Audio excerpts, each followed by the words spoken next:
Chapter 1. Bon voyage. "Name and cabin number, please?" the efficient-looking porter asked, reaching for the large green suitcase sitting on the dock beside me. "Nancy Drew, Hollywood Suite."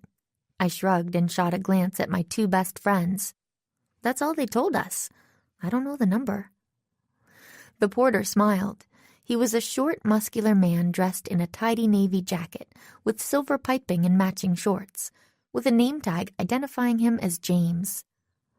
Every employee of Superstar Cruises wore some variation on that uniform, from the driver who'd picked us up at the Vancouver airport to the woman checking people in over at the gangway. "That's all I need to know, Ms. Drew," James said. "The Hollywood Suite doesn't have a number." I watched as he scribbled the letters HS on a bright purple tag, then snapped it onto the handle of my bag. He lifted the suitcase as if it weighed nothing, even though I knew that wasn't the case. I'm no fashion plate, but a girl needs plenty of clothes for a 2-week Alaskan cruise. Then he set my bag on a metal cart along with at least a dozen other suitcases, trunks, and duffels. Meanwhile, my friend Bess Marvin was staring up at the ship docked beside us. "Wow," she said. "Big boat." "Major understatement," I replied. The Arctic Star was absolutely massive.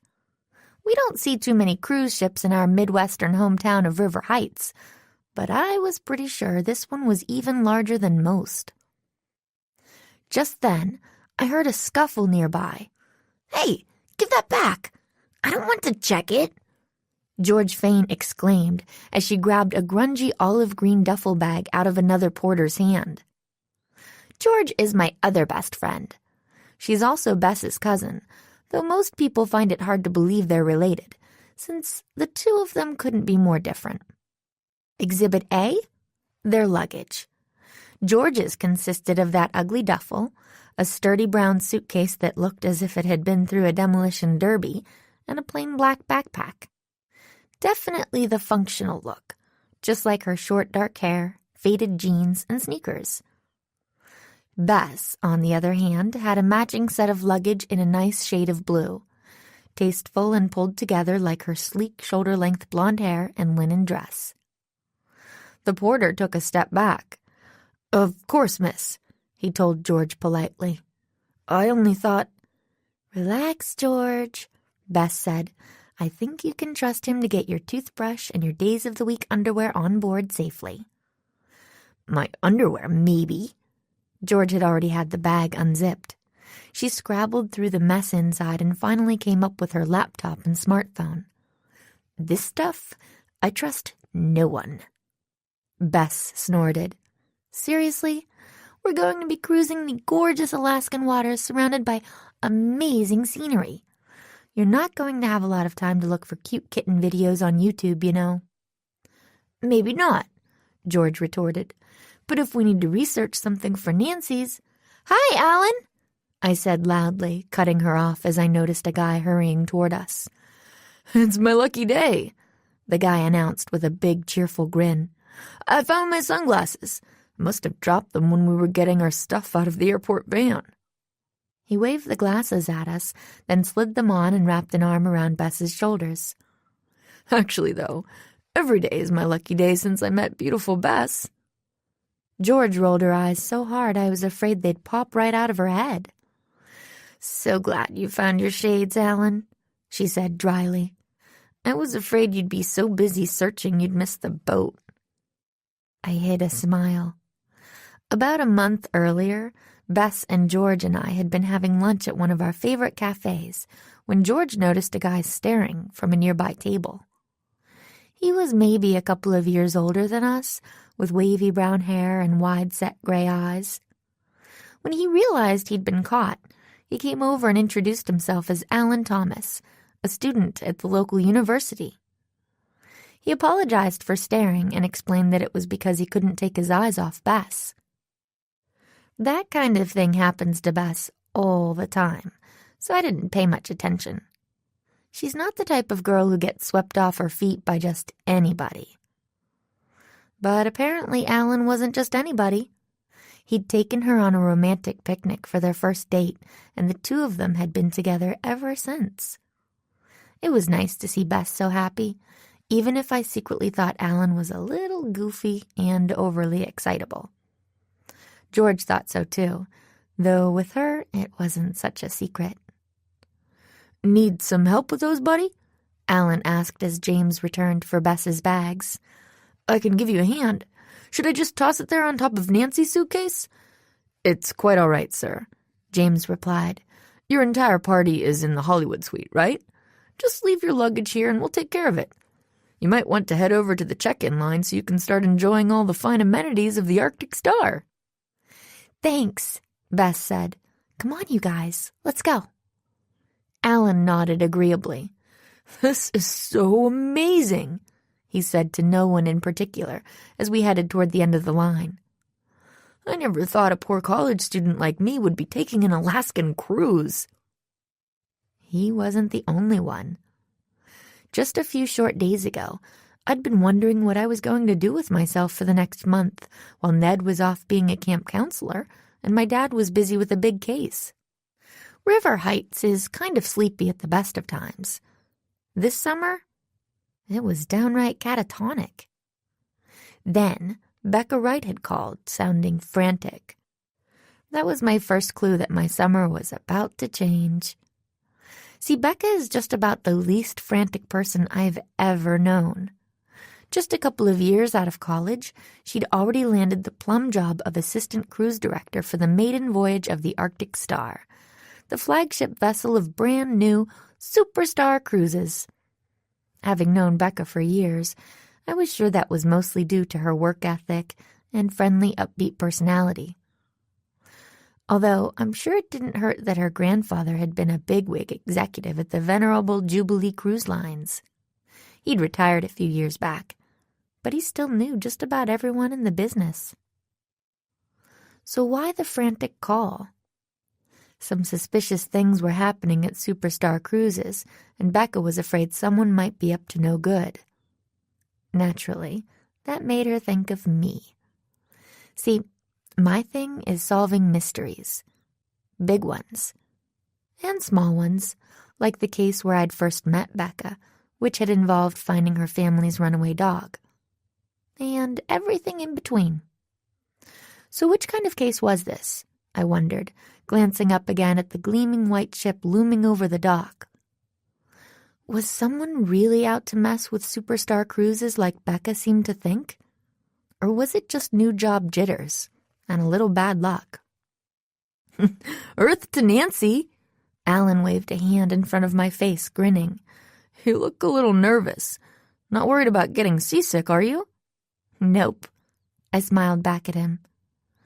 Real mystery or not, I was glad that Becca had called.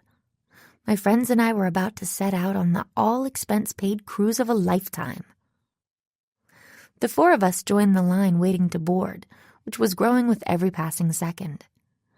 George stood on tiptoes, hopping from one foot to the other as she tried to see how many people were in front of us. Hey, shouldn't there be a special VIP line or something? She complained. I mean, we're in the Hollywood suite. We shouldn't have to wait in line with everyone else. Yeah, Alan chuckled. Plus, we're contest winners. That should count for something, right? The line's moving pretty fast. I'm sure we'll be aboard soon, I said quickly. The last thing we needed was for Alan to start blabbing to the ship's employees about the whole contest winner thing. Mainly because it wasn't true. Bess shifted her handbag to her other shoulder and pulled out a packet of paperwork. Does everyone have their tickets and passports handy? Nancy? Why are you looking at me? I said. I'm not that forgetful, even when I caught myself just in time, swallowing the last few words. Even when I'm investigating a case.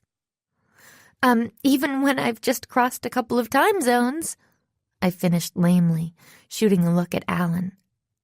Luckily, he wasn't paying attention. He was digging into the pockets of his Bermuda shorts. Uh-oh, he said. I think I left my passport in one of my bags. I'd better go grab it before they load it onto the ship. He rushed off, disappearing into the throng of passengers, porters, and bystanders on the dock. George watched him go with a sigh. Okay, this is already getting old, she said. Shouldn't we just let him in on the secret already? Alan's a huge goody-two-shoes nerd. I'm sure we can trust him not to tell anyone we're really here to solve a mystery. Shh, I cautioned her, glancing around quickly. Don't call him a nerd, Bess added with a glare. He's just enthusiastic about things. Yeah, like I said. Nerd, George said. I ignored their bickering, realizing I didn't have to worry about anyone overhearing us at the moment. A red-haired young man had just arrived at the dock, and about a dozen other people. From little kids to an old woman with a walker were pushing and shoving and laughing loudly as they all tried to fling themselves at him at once. Almost every single one of them had bright red hair and freckles. Bess followed my gaze. Family reunion? She murmured. Brilliant deduction, detective. I grinned at her, then turned to George. We can't tell anyone why we're really here, I reminded her quietly. Not even Alan. We promised Becca, remember? Besides, we've really only known Alan for a few weeks. Oh, please. Bess shook her head. What do you think he's going to do? Call the New York Times so they can publish all your clues? No, of course not. I glanced over my shoulder to make sure Alan wasn't returning yet. But he's not exactly Mr. Introvert. We don't need him blurting out something at the wrong time, even by accident. Whatever. George didn't look entirely convinced. Guess we'd better talk about the case while we can, then. What's your plan? The first thing I need to do is talk to Becca, I said. All she told me on the phone was that there'd been a few troubling incidents in the couple of weeks leading up to this cruise, including some threatening emails or something. Oh, and the Brock thing, of course. Bess sighed dreamily. I can't believe we almost got to be on this same cruise ship as Brock Walker. No, we didn't, I said. That's why Becca called us in to help, remember? According to her, Brock Walker was supposed to put the superstar in superstar cruises. I guess that's their gimmick, passengers being able to rub elbows with superstars. So when he canceled less than 5 days before departure, she knew it was bad news. Then, when she heard it was because someone was sending threatening emails to his family. Sounds like a mystery to me, George agreed, kicking at a loose board on the dock. I nodded slowly, still not entirely convinced. Brock Walker was an A-list actor who'd starred in a popular series of bad boy comedy action films. But in real life, he was supposed to be a hard-working, down-to-earth family man, married to his high school sweetheart, with a couple of kids. Definitely not the type to flake out on a commitment, at least according to his reputation. I wonder what they told the paying passengers. Bess glanced around, especially since the rest of the entertainment is C-list at best. George patted her laptop, which she'd slung over her shoulder in its case. I checked earlier today. Brock put out a statement saying it was a scheduling conflict. Yeah, I shuffled forward as the line continued to move. But Becca said he's really mad about the threats. He told the CEO of Superstar Cruises that if the company doesn't figure out who did it, he'll tell everyone the truth. Bummer, George shrugged. But that sounds like a job for the cops, or the FBI, or someone like that. I know, I sighed. The trouble is, the CEO is afraid that any bad publicity involving police investigations might scare off passengers and sink the company. I chuckled, realizing what I'd just said, so to speak. Anyway, that's why we're here, undercover. The CEO used to work with Becca's grandfather, so I guess she and Becca are practically like family. Since it was too late to rebook Brock's suite, Becca talked her into flying us out and letting us stay there while we keep an eye on things. Which is totally awesome, George said with a grin, shooting a look up at the ship. I'm not sure about this whole cruise thing, but I've always wanted to see Alaska. So what else did Becca tell you? Bess asked me. You said there were some other suspicious incidents. I nodded. That's what she said, but she didn't go into much detail. Just mentioned something about threatening emails and some pre-launch mishaps. She's supposed to fill me in when I see her. Once we know more, maybe we'll be able to... I stopped short as Bess cleared her throat loudly. A moment later, Alan arrived, apologizing to the people in line behind us. Found it, he announced, holding up his passport. I got there just in time.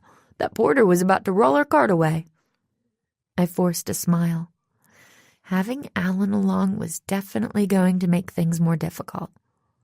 That hadn't been part of the original plan. But when he'd heard that the three of us had won a free cruise to Alaska in a 4-bedroom suite, cover story, remember?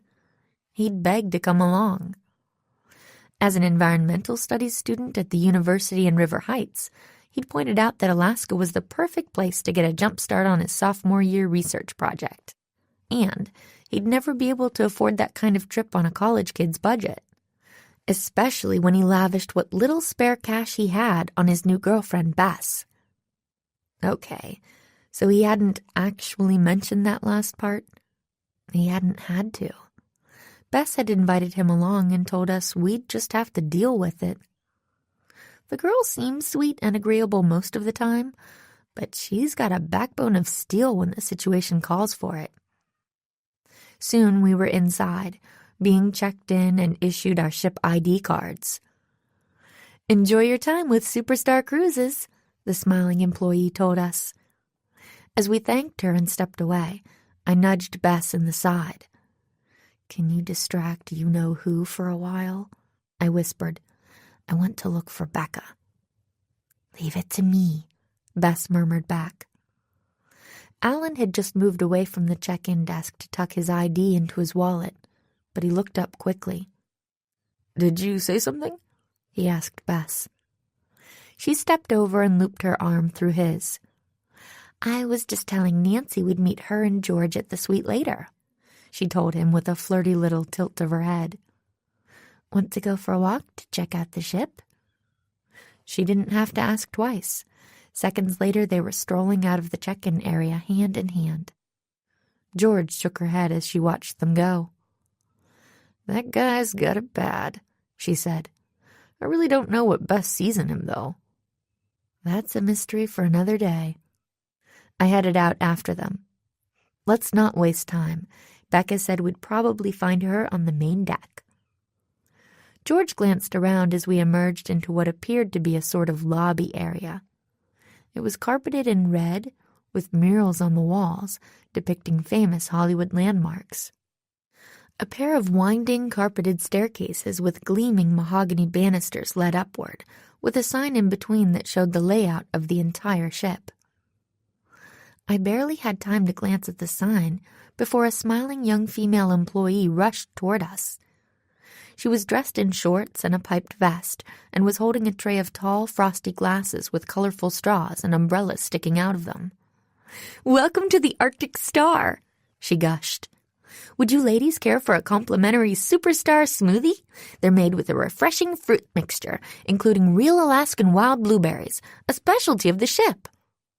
George was already reaching for a glass. She's not the type to turn down anything free. Thanks, she said, then took a sip. Hey, Nancy, you've got to try this. It's awesome. Thanks, but I'm not thirsty, I told the waitress. Grabbing George's arm, I dragged her toward the stairs. Focus, okay? Whatever. A girl's got to stay hydrated. George took another big sip of her smoothie as we hurried upstairs. A couple of flights up, we found the Lido deck. It was a partially shaded area spanning the entire width of the ship and appeared to be where all the action was at the moment. As we emerged out of the stairwell, we almost crashed into another employee. This one was a lean, tanned man in his late 20s with slicked-back brown hair. Welcome aboard, ladies, he said with a toothy grin. My name's Scott, and I'm one of your shore excursion specialists. Our first stop the day after tomorrow will be Ketchikan, where you'll have the chance to experience anything from a flight-seeing trip to the fjords to the Great Alaskan Lumberjack Show, or... There was more, but I didn't hear it. I'd just spotted Becca halfway across the deck, chatting with some passengers, looking trim and professional in her silver-piped navy jacket and skirt. Sounds great, I blurted out, interrupting shore excursion Scott's description of kayaking in Tungus National Forest. We'll get back to you on that, okay? Save me a spot on those kayaks, George called over her shoulder as I yanked her away. Ladies, someone called out cheerfully. Suddenly, we found our path blocked by yet another uniformed employee. This one was a short, skinny guy with a wild tuft of blonde hair and a slightly manic twinkle in his big blue eyes. Hollywood suite, right? He asked. Yeah. George sounded surprised. How'd you know that? Oh, they send us photos of our guests ahead of time. You're Nancy and you're Georgia, right? George corrected with a grimace. She hates her real name. Call me George. George it is. The guy seemed as if he couldn't stand still. He sort of bounded back and forth in front of us. It reminded me of my neighbor's overenthusiastic golden retriever. My name's Max. Oh, but you probably figured that out already, right? He grinned and pointed to his name tag. I'll be your personal butler. Our what? I said. Whoa, George exclaimed. Seriously? We get a butler? Absolutely, Max nodded vigorously. Each of our luxury suites has its own dedicated staff, including a butler and 2 maids, to make sure your trip is as pleasant and comfortable as possible. You can call on me day or night for all your needs. Cool, I said briskly. Max seemed like a really nice guy, but I was feeling impatient. Over his shoulder, I could see Becca moving on to another set of passengers. We'll get back to you, okay? But Max had already whipped out a handful of pamphlets. Here's a partial list of our available services to get you started, he said brightly. Our room service menu, the shipboard activity schedule, spa services, our exclusive pillow menu. George was already examining the pamphlets eagerly. I could see that it wasn't going to be easy to shake Max.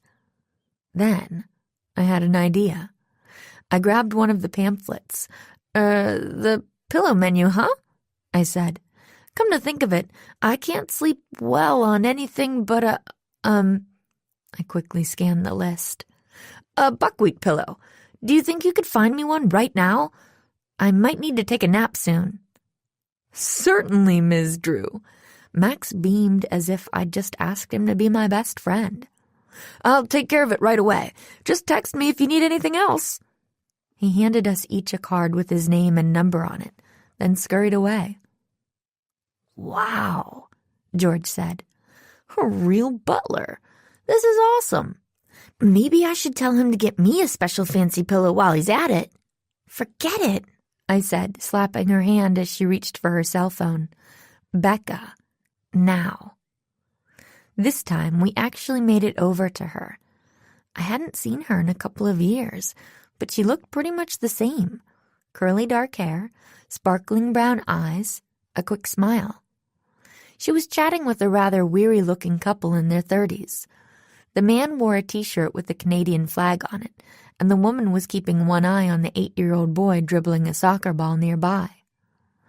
"Careful, Tobias," she called, interrupting something Becca was saying about the dinner schedule. "We don't want to be a bother to the other passengers." "Maybe you don't," the boy retorted, sticking out his tongue. "I told you, I didn't want to come on this stupid ship." With that, he kicked the ball into a column.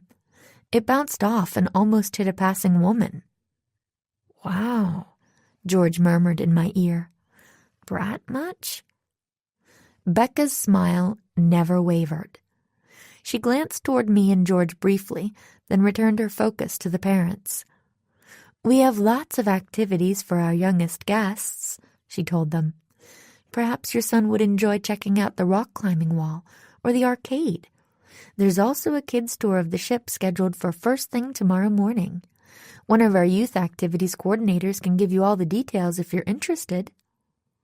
She gestured toward a good-looking young Asian guy standing nearby. Tobias's parents thanked her, then grabbed their son's hand and dragged him toward the youth coordinator. "Nancy!" Becca exclaimed as soon as they were out of earshot. "Thank goodness you made it. Hi, George." She glanced around. "Where's Bess?" "She's, busy right now."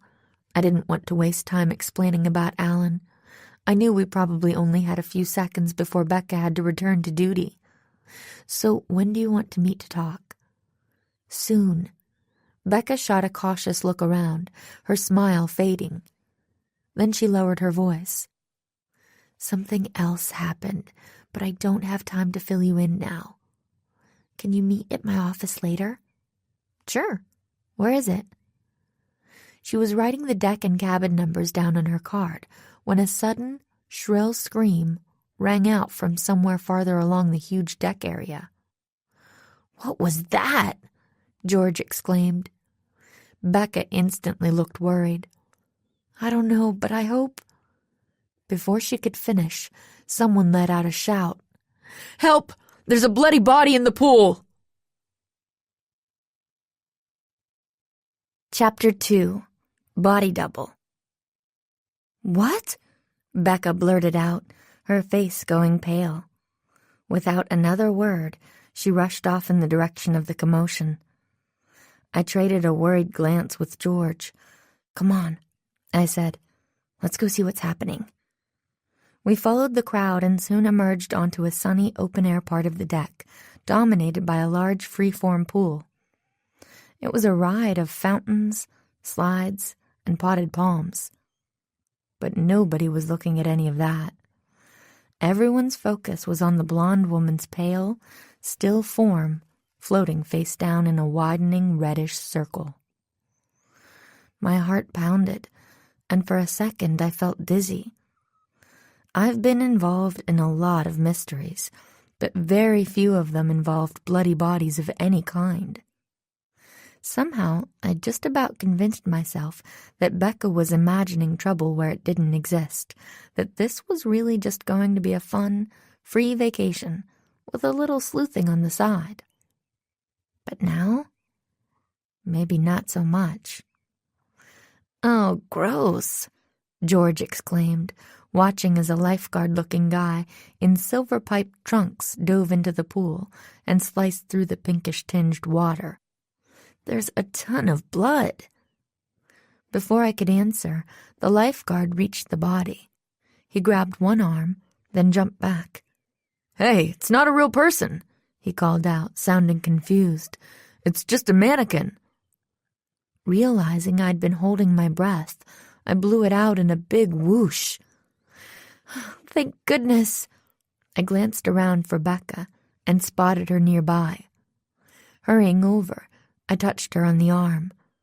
"Do you have any idea what this is all about?" She shook her head, looking grim. Meanwhile, George was staring at a young couple nearby. A pretty willowy blonde in her mid-20s was huddled in the arms of a tall, handsome, broad-shouldered man around the same age. "Whoa," George commented. "Looks like that girl is pretty freaked out." Most of the people near the pool looked more excited or curious than scared now, as they chattered and laughed about what had happened. But the young woman was shaking and moaning, looking really upset. "I just met those two a few minutes ago," Becca said. "They're honeymooners, Vince and Lacey from Iowa." Pasting a smile on her face, she hurried over, George and me on her heels. The woman, Lacey, looked up as Becca approached. Her big hazel eyes were brimming with tears. "Oh, this is terrible," she moaned. "What kind of cruise is this?" "It's okay, sweetheart," her husband said, stroking her hair gently. "It'll be okay." "No!" Lacey cried, sounding borderline hysterical. "It's a bad sign. I know it." She glanced up at Vince. "I knew we should have gone with Jubilee Cruises after all." Becca bit her lip. "Please don't be upset," she said. "This is just a misunderstanding of some sort, I think." I cringed. Becca was one of the most tactful and gracious people I'd ever met, but she had her work cut out for her. Sure, maybe Lacey was overreacting a little, but who expects to see a body, even a fake one, on their honeymoon cruise? Or any cruise, for that matter. Becca was still trying to soothe the hysterical honeymooner when a handsome man in his 40s arrived. He was wearing a crisp navy and silver uniform and a name tag that read Marcello, cruise director. "I guess that's Becca's boss," I whispered to George. Within moments, Marcello had assessed the situation and hustled the couple off for a complimentary beverage. Becca and the other employees started shooing the rest of the hangers-on out of the pool area. "Should we take a look around while everyone's distracted?" George whispered. You read my mind. We hurried closer to the pool. The lifeguard had just dragged the mannequin to the edge. "So where'd that thing come from?" I asked him, keeping my tone casual. He hoisted the mannequin out of the water by the straps of its floral bikini, brushing off his hands as it landed on the concrete edge with a clatter. Then he glanced up at me. "It's nothing to worry about, miss," he said politely. "Looks like it came from one of the onboard shops." As he drove back in to retrieve the floating wig, I leaned closer to the mannequin. There didn't seem to be anything unusual about it that I could see. It was just a plastic figure with a blank white face, like the ones occupying the picture windows of countless stores all over the world. George was staring out at the water. "So that's not real blood either?" she said. "What do you think it is?" "It looks kind of pink, actually." I stepped to the edge of the pool and leaned down for a closer look. It smells like raspberry?" George stepped back and glanced around. Spotting a shiny silver trash receptacle nearby, she hurried over and peered inside. "Aha!" she said, reaching in and pulling something out. "You were close. It's cherry, actually." I looked at what she'd found. It was a large plastic tub of powdered drink mix. Cherry flavor. Empty. Fake blood to go with a fake body, I mused. Why would someone do that? And then leave the evidence nearby? "Who knows?" George said. "Maybe—" She let her voice trail off. Someone was hurrying toward us. It was a short, pointy-chinned woman in her 20s. She was wearing a man's fedora and a thrift store floral granny dress, along with bright purple plastic earrings and thick, square-framed black glasses. A snazzy-looking laptop was tucked under one thin, pasty-pale arm. "Isn't this crazy?"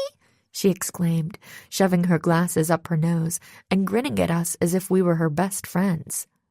"It's like one of those murder mystery cruises or something, except nobody knew it was going to happen. Bonus, right?" Yeah, okay," George said. By the way, I'm Wendy Webster. She stuck out her hand. I'm a travel blogger, Wendy's Wanderings. Maybe you've heard of it. It's like the coolest new travel blog, according to the coolest bloggers. I'm Nancy, and this is George. I shook her hand. Sorry, I don't really follow blogs too much. That seemed to take her by surprise. She stared at me over the tops of her glasses for a second, studying me as if I were an alien species. Finally, she shrugged. Oh, you're retro, huh? That's cool, she said. Anyway, I thought this was going to be just another boring cruise, you know? Did you guys, see what happened? Nope, George said. We're clueless. I shot her a look, and she smiled back innocently. I was already trying to come up with an excuse to get away from blogger Wendy. We weren't going to be able to do much investigating with her hanging around. Just then, a pair of young men in superstar uniforms hurried over. Excuse us, ladies, one of them said. Could we ask you to please vacate the pool area? We just need time to clean up, and we'll reopen the pool as soon as we can. The second young man nodded. They're serving complimentary smoothies in the atrium lounge, he added, gesturing. Wendy's eyes lit up. Free smoothies? She said. I'm so there. Come on, girls. I grabbed George's arm to stop her from following. Let her go, I hissed. You already had your free smoothie, remember? We drifted toward the lounge slowly, staying behind the rest of the crowd so we could talk. So that was weird, George said. What, Wendy? She laughed. Yeah, her too. But I meant the pool thing. Think they'll call the cops?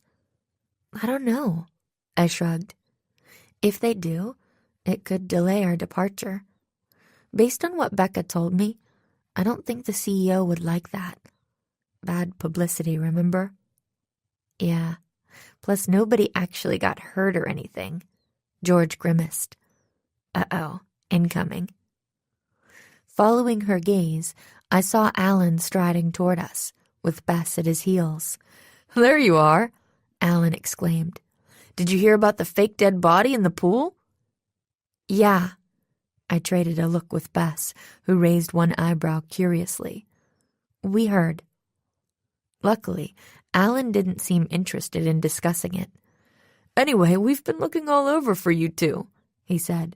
Bess wants to check out our suite, but I thought we should wait until we're all together. Should we go find it now? Sure, let's go, I replied. Anyone know how to get there? I think it's this way. Alan hurried off toward the nearest set of elevators. As it turned out, he had no idea how to find our suite. We wandered around for a while, heading down a couple of levels via elevator, and then following signs pointing us down one long, windowless hallway after another. There weren't many people down there. I guessed most of the passengers were upstairs, watching the ship prepare to pull out of Vancouver's busy harbor. Wow. George was panting slightly as we jogged up a staircase. This ship seems even bigger on the inside than it does on the outside. We could be lost for days before anyone could find us. Alan wriggled his fingers in a spooky way. I paused at the intersection of two hallways. The one we'd been following was lined with numbered cabin doors. The other was narrower and shorter, with a sign on the wall reading, Galley, Employees Only. Maybe we should go ask someone back there, I said, gesturing toward the sign. You're giving up so soon? Alan grinned. Where's your sense of adventure, Nancy? I'm not sure. I think I lost it a few levels back, I joked weakly. We hurried down the hallway. As we neared the corner, I heard voices ahead. Good. Sounds like there's someone back there, Bess said. The voices stopped abruptly as we came into sight. 3 men turned to stare at us in surprise. 2 of them wore Superstar Cruises uniforms. One was holding a broom and dustpan, while the other had a white kitchen apron tied on over his navy shorts. The third man appeared to be a passenger. He was in his 50s and heavy-set, with a droopy mustache and prominent jowls. He was dressed in Bermuda shorts and a Hawaiian shirt. "Excuse me," I said. "We're looking for our suite, and we're kind of lost." "Me too," Mr. Hawaiian Shirt said, the corners of his mouth turning up beneath his mustache. "This ship is a giant maze, isn't it? It's like a floating fiefdom." He chortled and slapped one of the employees on the back. "These fellows were just helping me find my way. Isn't that right?" "Yes, sir," the guy with the apron said. He looked at the other employee, who smiled uncertainly and scurried off in the opposite direction. "What's your cabin number?" Was it my imagination, or did the kitchen worker look sort of anxious? It was hard to tell in the dimly lit hallway. "We're in the Hollywood suite," George told him. "Ooh la la," Mr. Hawaiian Shirt whistled. "Sounds fancy. See you youngsters around." He nodded at us, then strolled off and disappeared around the corner. The remaining employee gave us directions. "Enjoy your time with Superstar Cruises," he finished softly. Then he turned and hurried off. "That was a little strange, wasn't it?" Bess said when he was gone. "Strange? How do you mean?" Alan put an arm around her. "Nothing," George said quickly. I didn't notice anything." Alan shrugged. "Okay. Now come on, let's see if we can find our rooms this time." When we finally found it, the Hollywood suite turned out to be pretty spectacular. We entered through a marble-floored foyer into a 2-story living room with a grand piano, floor-to-ceiling windows, and a sliding door leading onto a roomy private balcony. George hurried toward the balcony, which offered a great view of Vancouver, shrinking behind us as the ship chugged away. When she reached the glass doors leading out there, she gasped. "Whoa," she exclaimed. "We have our own hot tub!" Just then, one of the other doors opened, and Max the butler hurried out. "You found it!" he exclaimed with a bright smile. "I was just starting to worry. Nancy, your buckwheat pillow should be here any minute." "Buckwheat pillow?" Bess echoed, shooting me a look. I ignored her. "Thanks, Max," I said. "I really appreciate it." "That's what I'm here for." He hurried over to the pile of luggage stacked near the piano. "Now, if you tell me who's going to be in which room, I can assist you with your unpacking if you like." "Thanks," I said again, "but I'm sure we can—" My voice trailed off. I'd just noticed something. "Hey," I said, "where's my suitcase?" Chapter 3. Rumors and Surprises. I shoved George's duffel aside for a better look at the rest of the luggage. My friend's stuff was all there, along with the big hobo bag I'd used as a carry-on for the plane. But there was no sign of my green suitcase. "Oh dear," Max said. "Is something missing?" "Only the bag with most of my stuff in it," I exclaimed. "Are you sure it's not here somewhere?" Bess glanced around the main room. "We watched the porter label it ourselves, remember?" "Of course I remember." My words came out clipped and short, and I took a deep breath and tried to compose myself before continuing. "Who should I call about this?" I asked Max. "Me," he declared, patting me on the arm. "Don't fret, Ms. Drew. I'll take care of it right away. There must have been some kind of mix-up with the room tags." That didn't seem possible, since Bess was right. I'd seen the porter label the bag myself. But I didn't get a chance to say so, since Max was already rushing out of the suite with his cell phone pressed to his ear, leaving the door standing open behind him. "It's okay, Nancy," Alan said. "I'm sure your bag's around somewhere." "Yeah," George said. "It's not like we're at the airport and it accidentally got on a plane headed to Timbuktu. The worst that could happen is they dropped it in the harbor." She smirked. "Very funny," I growled. George and Bess traded a surprised look. "Chill, Nance," George said. It's not that big a deal. Max will track it down. I took another deep breath, realizing she was right. What was going on with me anyway? I wasn't normally the type to freak out over minor mishaps like this.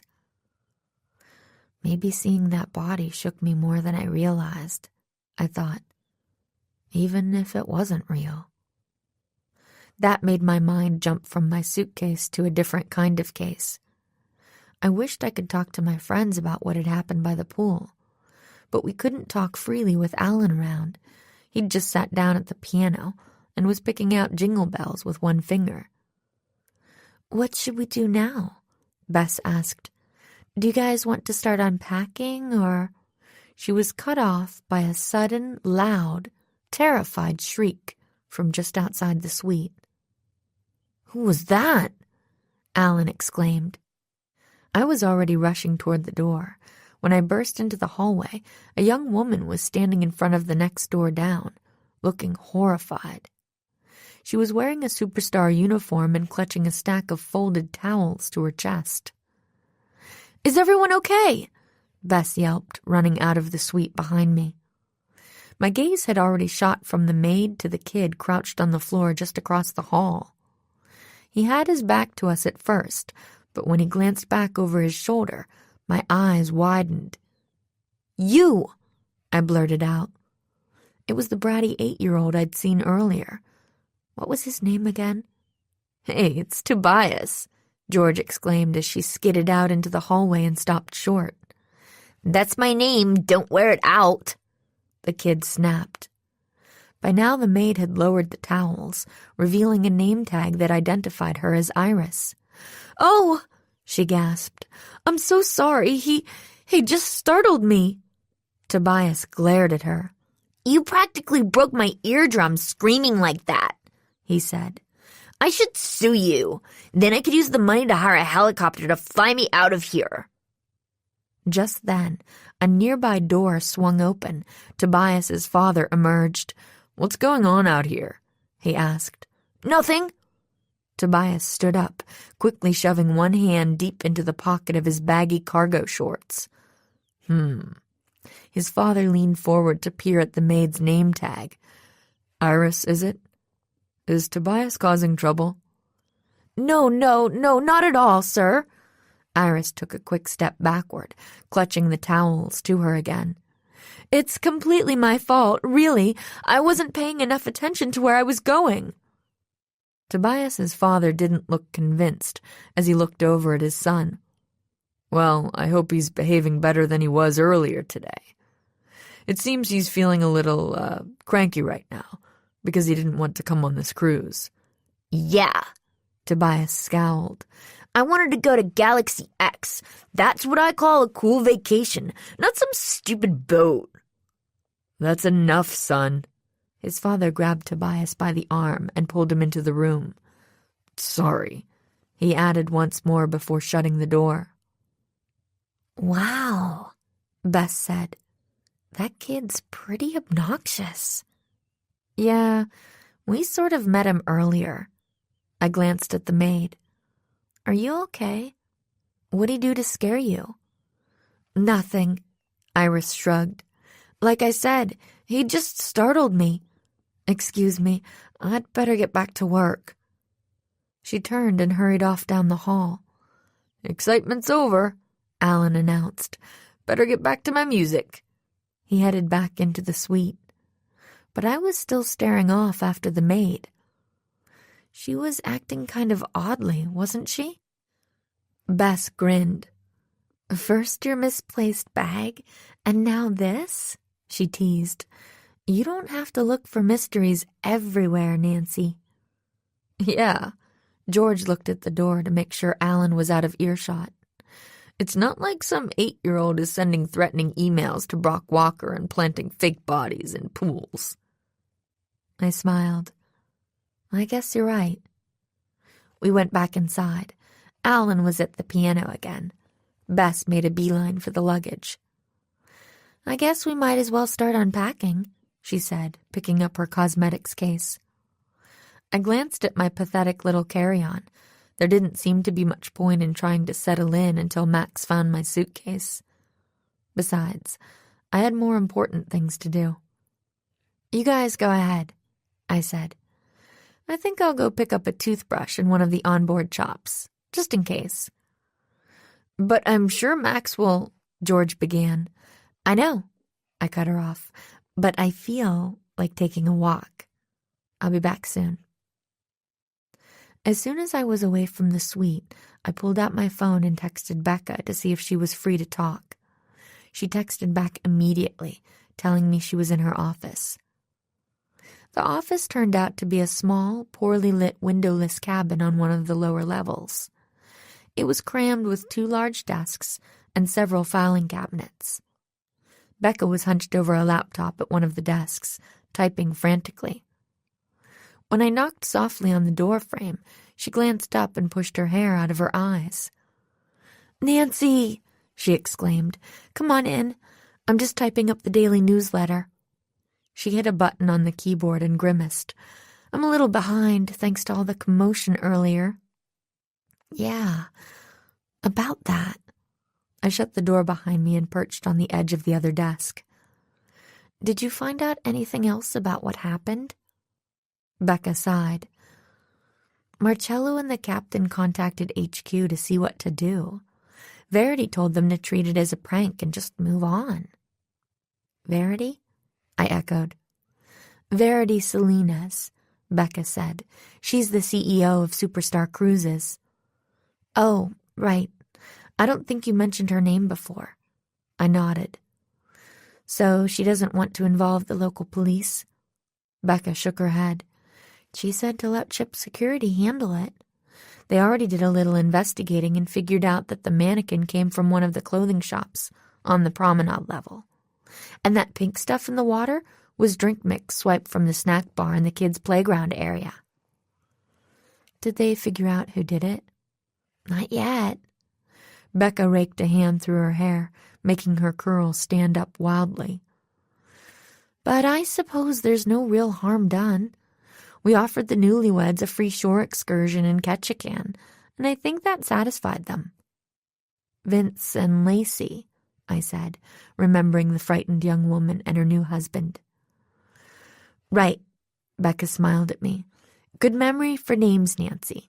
Maybe you should work in the cruise industry."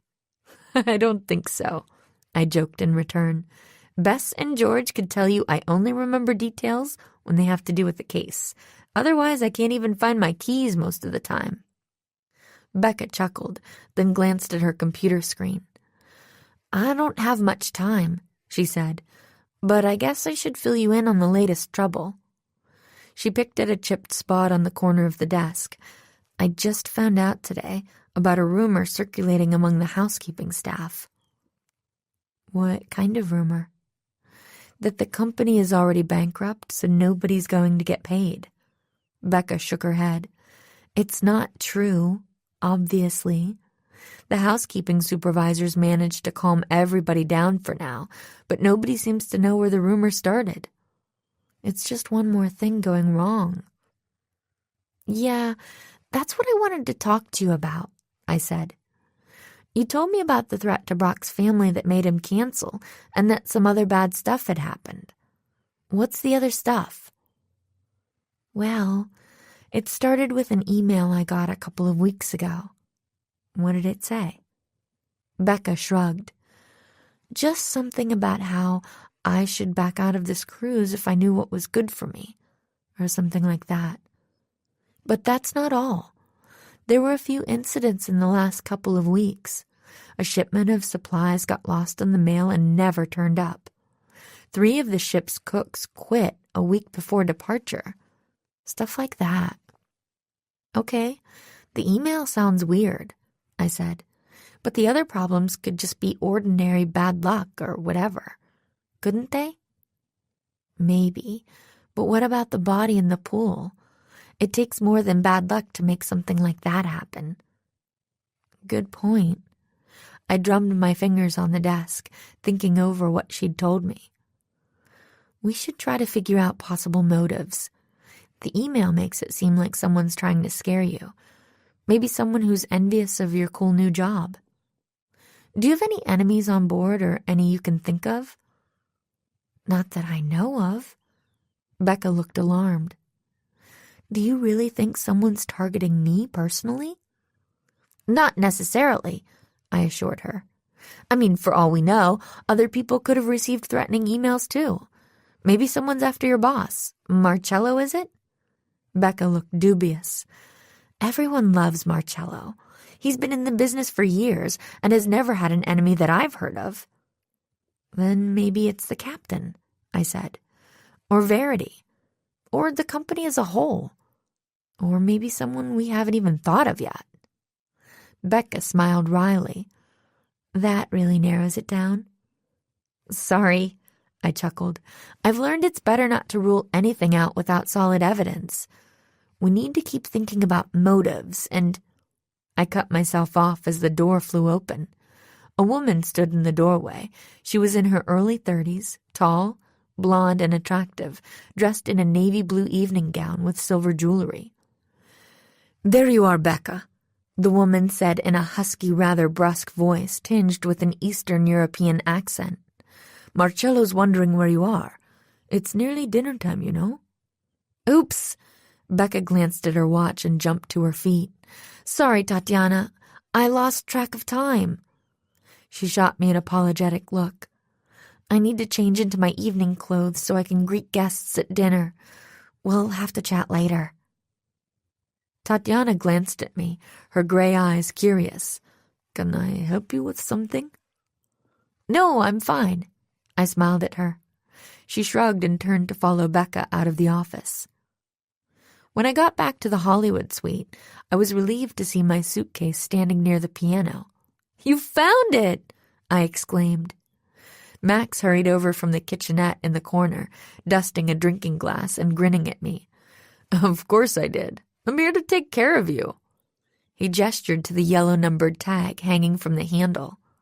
It got mislabeled somehow and ended up in an interior cabin at the opposite end of the ship. I'm so sorry for the inconvenience. It's okay, I said automatically. But I was frowning at that tag, feeling puzzled and a little uneasy. I'd watched the porter clip on the proper purple tag myself. How had it ended up being switched with this yellow one? But I shook off the thought as quickly as it came. These things happened. It would be easy enough for one of those plastic tags to pop off while the busy porters were moving bags around. Just then, Bess hurried into the main room. She looked lovely in a dove-gray dress and heels. You're back, she said. Hurry up and get changed, and don't forget to wear something nice. Max says people usually dress up for the first night's dinner. Okay. Did you break the news to George? Bess grimaced. I've been working on her for the past half hour. I think I finally convinced her that shorts and flip-flops are not proper dinner attire. But I'd better go make sure she didn't accidentally spill something on the dress I loaned her. I laughed. I'll be ready in a few minutes, I promised. My bedroom was beautifully designed, with a built-in bed, a large dresser, and a chair. I tossed my suitcase on the bed and clicked the latches. As my fingers brushed that yellow tag, I hesitated briefly, once again wondering how the mix-up had happened.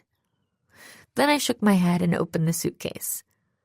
My neatly folded clothes were still inside, held in place by a couple of nylon straps. Tucked into one of the straps was a ragged scrap of paper, folded in two. What's that? I thought. I hadn't put anything like that in there. I was positive. I picked it up and unfolded it. When I saw the message written in handwritten block letters, I gasped. I hope you get lost, just like your bag, and that you stay lost. Chapter 4. Dinner is served. I feel like a giant grape, George complained, tugging at the hem of her plum-colored wraparound dress. Well, technically speaking, it was Bess's dress, but George was wearing it. and she wasn't happy about it. I can't believe you didn't pack a single dressy outfit, Bess retorted. Didn't you ever see a rerun of The Love Boat? Remember Titanic? People dress up on cruises. It's like a thing. Now, ladies, Alan put in soothingly. You look fabulous, all three of you. I forced a brief smile as Bess thanked him, and George rolled her eyes. But I wasn't paying much attention to the conversation as we walked through the narrow halls leading from our suite to the dining room. I was still focused on that threatening note. Who could have left it in my suitcase? And why? It doesn't make sense, I murmured. What was that, Nancy? Alan asked. Nothing, I said. I said I hope the food's good. I'm hungry. The others started chatting about the food, and my mind drifted again. Why would someone leave me a note like that? Before today, I'd never met a soul on board this cruise ship other than Bess, George, Alan, and Becca. Why would anyone have any reason to threaten me? As careful as I'd been, I supposed it was possible that someone had found out why I was really there. Maybe that blogger Wendy overheard George and me talking about the case. Becca's coworker Tatiana could have lurked outside Becca's office long enough to eavesdrop. Someone could have hacked into Becca's email account and read her messages to me last week. Far-fetched, but you never knew. I shivered. Had my cover been blown? Was I trapped on a ship with someone who was out to get me? Wow, George said, stopping short so that I almost crashed into her. This place is huge. I peered around her. We were in the entrance to the ship's main dining room, a cavernous space on one of the upper decks. It was plush and opulent, with crystal chandeliers glittering overhead and red and gold upholstery everywhere else. The smells of various types of food drifted toward us, along with the buzz of many conversations, the tinkle of glassware, and an occasional burst of laughter. When we stepped inside, Alan craned his neck upward. "Check it out," he said with a grin. "Dinner beneath the stars. Literally." Following his gaze, I saw that there were several skylights between the chandeliers. Through the closest one, we could see a large swath of the evening sky, twilight blue washed with pink. Countless stars were just twinkling into sight, looking much closer than they did back home in River Heights. "Gorgeous," I said, the view distracting me from my worries, at least for a moment. A smiling hostess hurried toward us. "You're at table 17, she said after checking our ship IDs. "Follow me, please." Table 17 turned out to be a large round table set for 9, located near the center of the room. When we arrived, 3 women in their 60s or 70s were already seated there. "Welcome," one of them said when she saw us. She was petite and tan, with short-cropped salt and pepper hair and wide-spaced blue eyes. "You young people must be some of our new dinner companions." "Yes, we must," Alan said with a smile as he pulled out a chair for Bess. "I'm Alan, and these are my friends, Bess, George, and Nancy." He pointed to each of us in turn. "Lovely to meet you," the second woman spoke up. She was taller and a little older than the first, with a graying blonde bun and a bright smile. "I'm Alice, and these are my friends Babs and Coral." "You can call us the ABCs," Coral spoke up with a titter. She was pleasantly plump and grandmotherly, with wire-rimmed glasses perched on her nose. "Get it? The ABCs. Alice, Babs, Coral." "Nice to meet you," I said as I sat down between George and Babs. "Yeah." George reached for her water glass. "I didn't realize we'd be sitting with other people." Babs chuckled. "This must be your first cruise, then?" "Yes, it is," Bess said, "and please don't be offended by what George said. She just meant "It's all right, dear." Babs waved one wrinkled hand dismissively. "If it's your first time, a lot of things must seem rather strange." Alice nodded. "But don't worry," she added. "The three of us are experienced cruisers. We'll show you the ropes." "Really?" Alan said. "How many cruises have you been on?" "Oh, dear, I'm not sure I can count that high anymore." Coral giggled. "Let's just say it's enough that we should be able to answer any questions you may have. Right, girls?" Alice nodded, but Babs was looking across the dining room. "I think our last two table mates have arrived," she said. I glanced over and saw the hostess approaching again. When I saw who was following her, I elbowed George. "Hey, it's the honeymooners." "Who?" Bess and Alan asked.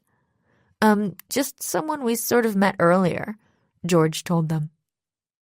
By then, the newcomers were at the table. Vince and Lacey both appeared to be in a much better mood than they had been the last time we'd seen them. Lacey looked lovely in a soft blue gown, and Vince was handsomer than ever in his dinner jacket and tie. Soon more introductions had been traded. "Honeymooners, huh?" Coral said, winking at the rest of us. "Don't worry, we won't mind if you need to kiss between courses."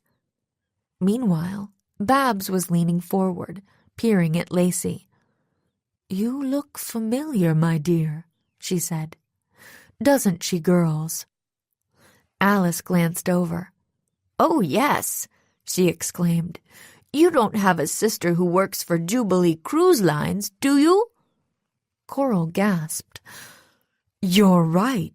Why, if Lacey had darker hair and blue eyes, she'd be the spitting image of that pretty young singer on our Caribbean cruise last year." Lacey looked taken aback. No, you must be mistaken. I don't have a sister." Vince put a protective arm around her shoulders. "It's okay," he told her. Then he smiled at the ABCs. "She's a little shy.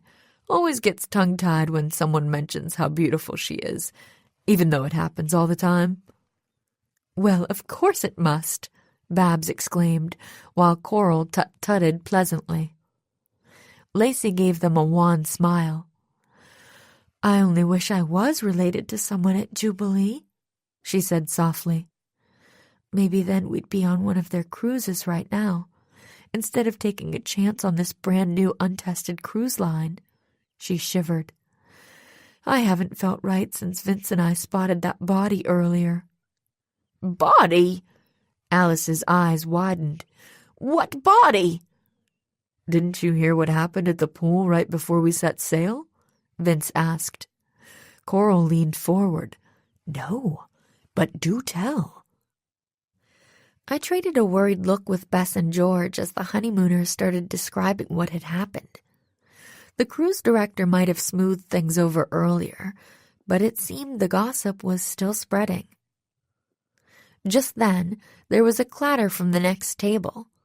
I glanced over and saw that Tobias, the bratty kid from our hall, had just dropped an entire tray of rolls on the floor. His father was scolding him while his mother bent down to try to salvage the rolls. Several waiters were already making a beeline for the table. "That kid causes a commotion everywhere he goes, doesn't he?" George said. I nodded. I'd just noticed that Wendy the travel blogger was at the same table as Tobias. She'd traded in her casual granny dress for a pink tulle vintage prom gown and a headband with a large plastic flower on it. Her laptop sat on the table beside her plate as she chattered nonstop at the man sitting next to her. I wasn't sure she'd even noticed the roll mishap. "Whoa!" Alan exclaimed suddenly, staring off in a different direction. "Do you see who I see?" As I glanced that way, a flash of color caught my eye. It was Mr. Hawaiian Shirt. He was sitting at another table with half a dozen other people. The others all appeared to be chatting and having a good time, but he was slumped in his chair, playing with his fork and looking fairly miserable. George saw him too. "Hey, that mustache guy we met earlier didn't even bother to change clothes. So why do I have to dress up?" she complained. Huh? Alan glanced at the man. No, look over there. It's Mark the Jerk. He was pointing toward a different table. Mark the Jerk? I echoed. He's a stand-up comedian, right? Yeah, George said. His real name's Lou Mark. He's had a couple of TV specials and been in a few movies and some online stuff. I suppose he must be part of the shipboard entertainment. Babs peered in that direction. She sighed. I'm just so disappointed that Brock Walker had to cancel. Just then, a pretty young waitress hurried toward us. Good evening. I'm Daisy and I'll be your server tonight. Daisy? George grinned. What, are all the ship's employees required to have flower names or something? Daisy looked confused, though she smiled politely. Can I start you off with some drinks? Iris, remember? George glanced around at Alan, Bess, and me. That maid we saw earlier was named Iris, remember? Get it? Flower names? Bess ignored her. I'd love an iced tea with lemon, she told Daisy. As the others gave their drink orders, I noticed several men with video cameras hoisted on their shoulders entering the dining room. What's going on over there?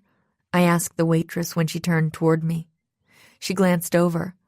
Let me get the maitre d' so you can ask him. Daisy walked to the front of the dining room and moments later returned with the maitre d' in tow. His name tag read Mr. Phillips. I repeated my question. The camera crew, he said. They're just the ad people. Ad people? Bess echoed. Didn't you get the insert in your info packages? Mr. Phillips looked troubled. It should have been covered in there. Vince glanced at his wife. We got the insert. So did we, Coral put in as her friends nodded. That explains it, Alan said. See, we just won this cruise last week in an online contest. We didn't have time to get any info packs in the mail or anything. Mr. Phillips nodded and explained. The company hired the crew to do some candid filming during this inaugural cruise. Just happy guests enjoying themselves, things like that. The footage will be used for future web ads and such. We could be in ads? George sounded interested. Cool. I do hope you won't mind being filmed, he continued.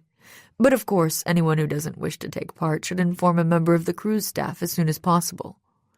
Mr. Phillips excused himself and returned to his post. As Daisy finished taking our order and hurried off, I glanced again at the camera crew. When had they started filming? Could they have captured any footage earlier in the day that might help with the case? I made a mental note to try to track them down later. That was delicious. Bess pushed her chair back from the table about half an hour later. If you'll all excuse me, I need to go powder my nose. Yeah, Bess actually says things like that, without irony even. What can I say? It works for her. I'll come with you, I said quickly, dropping my cloth napkin beside my plate. For the nose powdering, that is. Me too. George got up and followed us. Soon we were in the ladies' lounge. It was just as opulent as the dining room. Plush carpeting, chandeliers, a wall of mirrors with delicate upholstered stools in front of them. The works.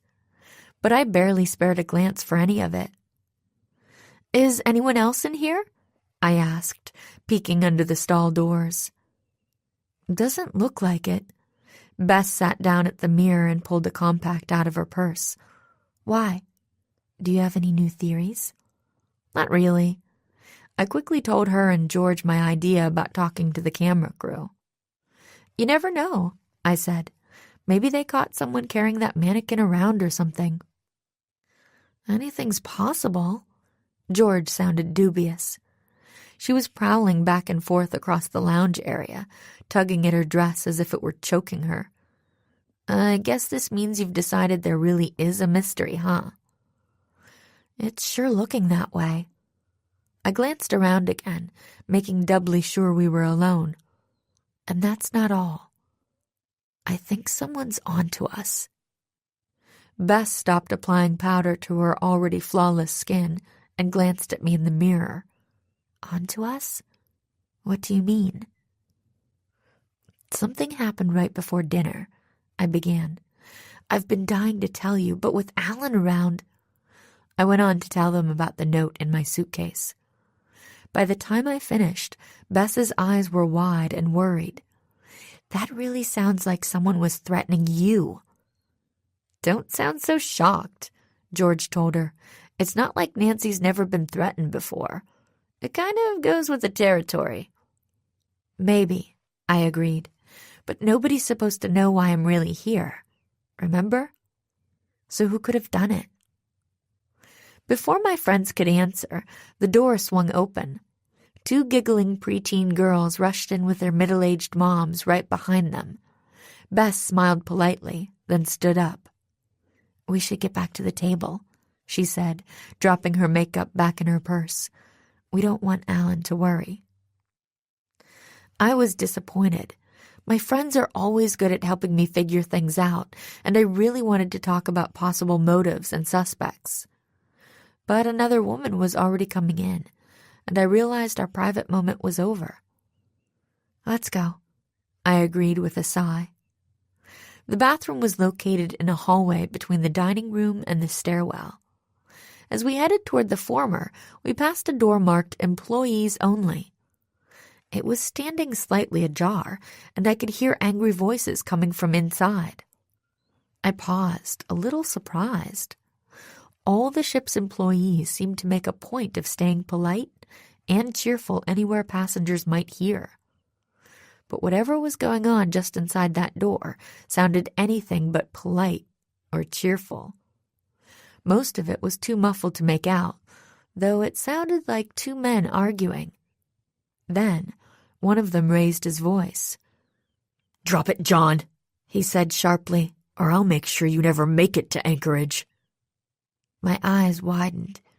That sounded pretty ominous. "Hey," I called to my friends who were a few steps ahead. "Hang on, I want to..." "Ladies!" A loud, jovial voice interrupted me. Turning, I saw Marcello, Becca's boss, hurrying up behind me, a broad smile on his handsome face. "I hope you're not lost. Can I have the honor of accompanying you back to the dining room?" "Sure," Bess said with a smile. I glanced helplessly at the door, but it was too late. The voices had stopped, so I had little choice but to allow the cruise director to sweep us all back into the dining room. Chapter 5. Dangerous Games. "You're up early," I said as I walked into the main room of the suite the next morning. Bess glanced up with a smile. She was sitting at the glass-topped coffee table, stirring milk into a steaming mug of tea. "You too," she said. "Luckily, Max the butler gets up even earlier. He brought us these." She waved a hand at the platter of bagels, donuts, and other pastries on the table in front of her. "Great." I grabbed a glazed donut and took a bite. Then I wandered toward the balcony. The glass doors were open, offering a spectacular view of the shoreline we were passing as the ship made its way from Vancouver to our first shore stop in Ketchikan. Low hills draped in thick forests of pine and spruce tumbled to meet the sparkling deep blue water, while in the distance, snow-capped peaks rose to meet the sky. "Nice scenery, huh?" Bess said. "I could stare at that view all day." I shot her a rueful look. "Me too. Unfortunately, we don't have time," I said. "Have you seen George yet?" Bess snorted. "What do you think? She's not exactly a morning person, remember?" I grinned. Understatement of the year. "What about Alan?" "Haven't seen him yet either. I guess he's still asleep." "Good. Let's get George and get out of here before he wakes up," I said. "This could be our best chance to talk freely." Shooting one last glance at the scenery, I turned and led the way toward the bedrooms. We tiptoed past Alan's door. The sound of loud snoring was coming from inside. Even louder snoring was coming from George's room. We let ourselves in. She was curled up on her side, with her back to us. Bess leaned over and poked her cousin in the shoulder.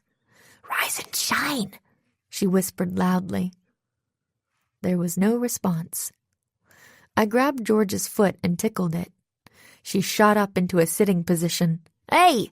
she blurted out. "Shh!" Bess and I hissed. George blinked stupidly for a moment, then glared at us. "What time is it?" she mumbled, making a move to lie down again. But Bess was too fast for her. Grabbing her cousin's arm, she gave a yank that almost pulled her out of bed. "Get up," she ordered. "We need to get out of here before Alan wakes up. Nancy wants to talk." It took a little more persuading, but finally we got her up. Leaving her to get dressed, Bess and I returned to the main room. I quickly gulped down some coffee while she scribbled a note for Alan. "I'm telling him we're checking out the spa facilities to see if we can get facials this morning," she told me. "That should sound girly enough that he won't want to join us."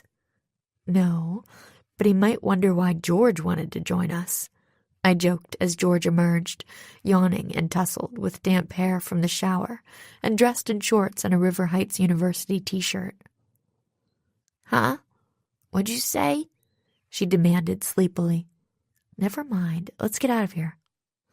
I grabbed a jelly donut, stuffed it in her hand, then aimed her toward the door. When we emerged from the suite, the hallway was empty except for a maid sweeping nearby. It was Iris from the day before. "Hi."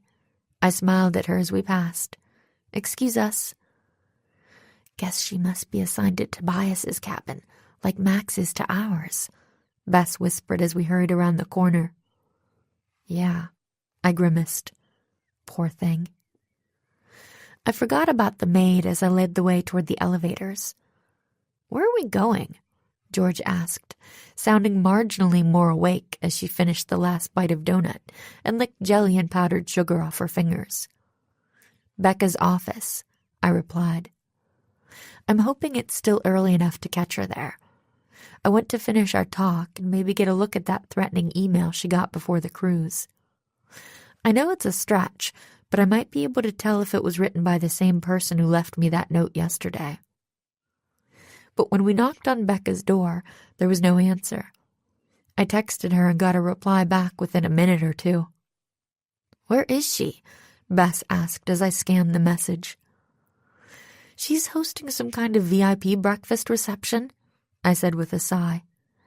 "Says she'll be tied up for the next hour or two at least." "Oh well." "Does that mean I got up at the crack of dawn for nothing?" George complained. I ignored that. "Let's go check out the pool," I said. "Maybe we missed a clue yesterday." But that was another dead end. When we reached the pool area, it was spotless. Any trace of blood was gone from the water, which sparkled like glass beneath the early morning sun. Every trash receptacle was empty and appeared to have been bleached clean. Even the pool chairs were arranged in perfect lines. Bess glanced into the same trash bin where George and I had found that drink mix container. "If there were any clues, they've definitely been cleaned up by now," she commented. "The cleaning staff here mean business." "Yeah." My shoulders slumped as I considered what to do next. Maybe we should try the kitchen. Last night I heard arguing. I filled them in on that snippet of argument I'd overheard as we walked. George looked dubious. "Do you really think some random squabble is part of our case?" she asked. I shrugged. "Probably not, but you never know. We're not exactly swimming in useful clues right now, in case you haven't noticed." The main dining room was hushed and empty as we passed, but we heard the sounds of activity coming from a door right across the hall. "That's the cafe," Bess said. "It's where we're supposed to eat breakfast and lunch. Dinner, too, if we don't feel like being so formal." "What?" George yelped. "You didn't tell me that before you forced me to dress up like I was entering some girly girl beauty pageant." "Give it a rest," I told her. Wearing a dress for a couple of hours didn't kill you, did it? I glanced into the cafe, which in this case seemed to be short for cafeteria. The setting was much less formal than the dining room, with passengers choosing their food from a long buffet line than finding seats wherever they pleased. There were quite a few early risers in there, helping themselves to eggs, Danish, or fruit salad. I even spotted Tobias's parents, though the little boy was nowhere in sight. We continued past the door to the employees-only entrance. As soon as we pushed it open, a cacophony of sounds and smells struck us.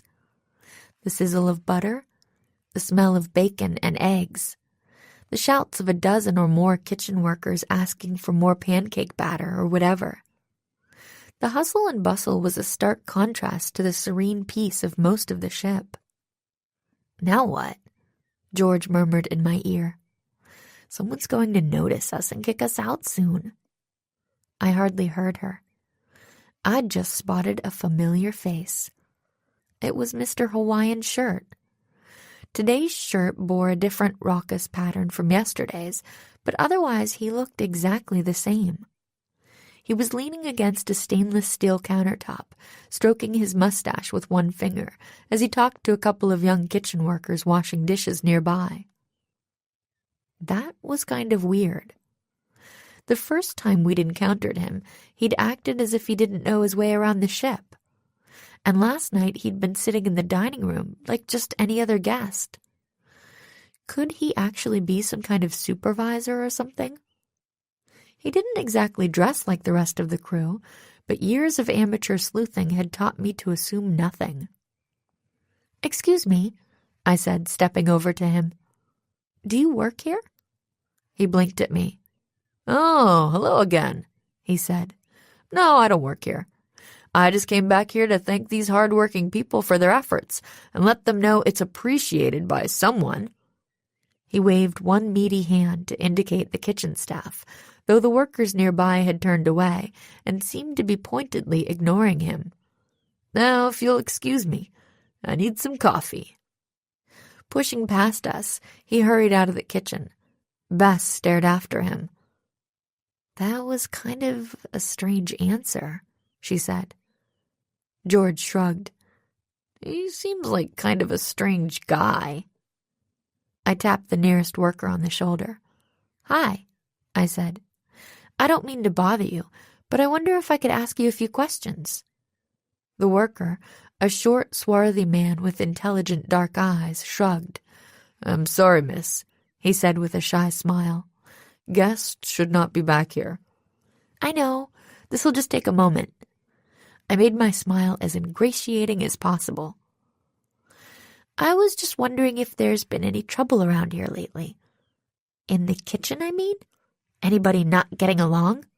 "I would hope not," the worker responded. "If anything is upsetting you, however, the cruise staff is always available for complaints." He picked up a stack of dripping pans. "If you'll excuse me, I have to get back to work." He hurried off before I could respond. I frowned, glancing around for another victim. At that moment, the door swung open behind us. "This way, kids," a cheerful voice sang out. "Next, I'm going to show you where all the food on the ship is prepared. If you're good, you might even get some samples." "Yay, samples!" Several childish voices cheered. "Good," another kid said. "I'm starved." That last voice sounded cranky and familiar. Turning, I saw that a whole group of kids had just entered the kitchen, led by the youth activities coordinator Becca had pointed out to Tobias's family yesterday. And speaking of Tobias, "This is boring," Tobias went on, scowling at the coordinator. "When are you going to show us something cool?" The coordinator's smile barely wavered. "Now, Tobias," he began, "the tour's barely started. Just give it a chance, and I'm sure you—" He cut himself off as he noticed my friends and me. "Oh, hello," he said, hurrying over. His name tag identified him as Hero. "You must be lost. Are you looking for the cafe? No, we were just looking around, I said. Thanks. Hero looked uncertain. Passengers really shouldn't be back here. Why not? George pointed at the kids. They're passengers, right?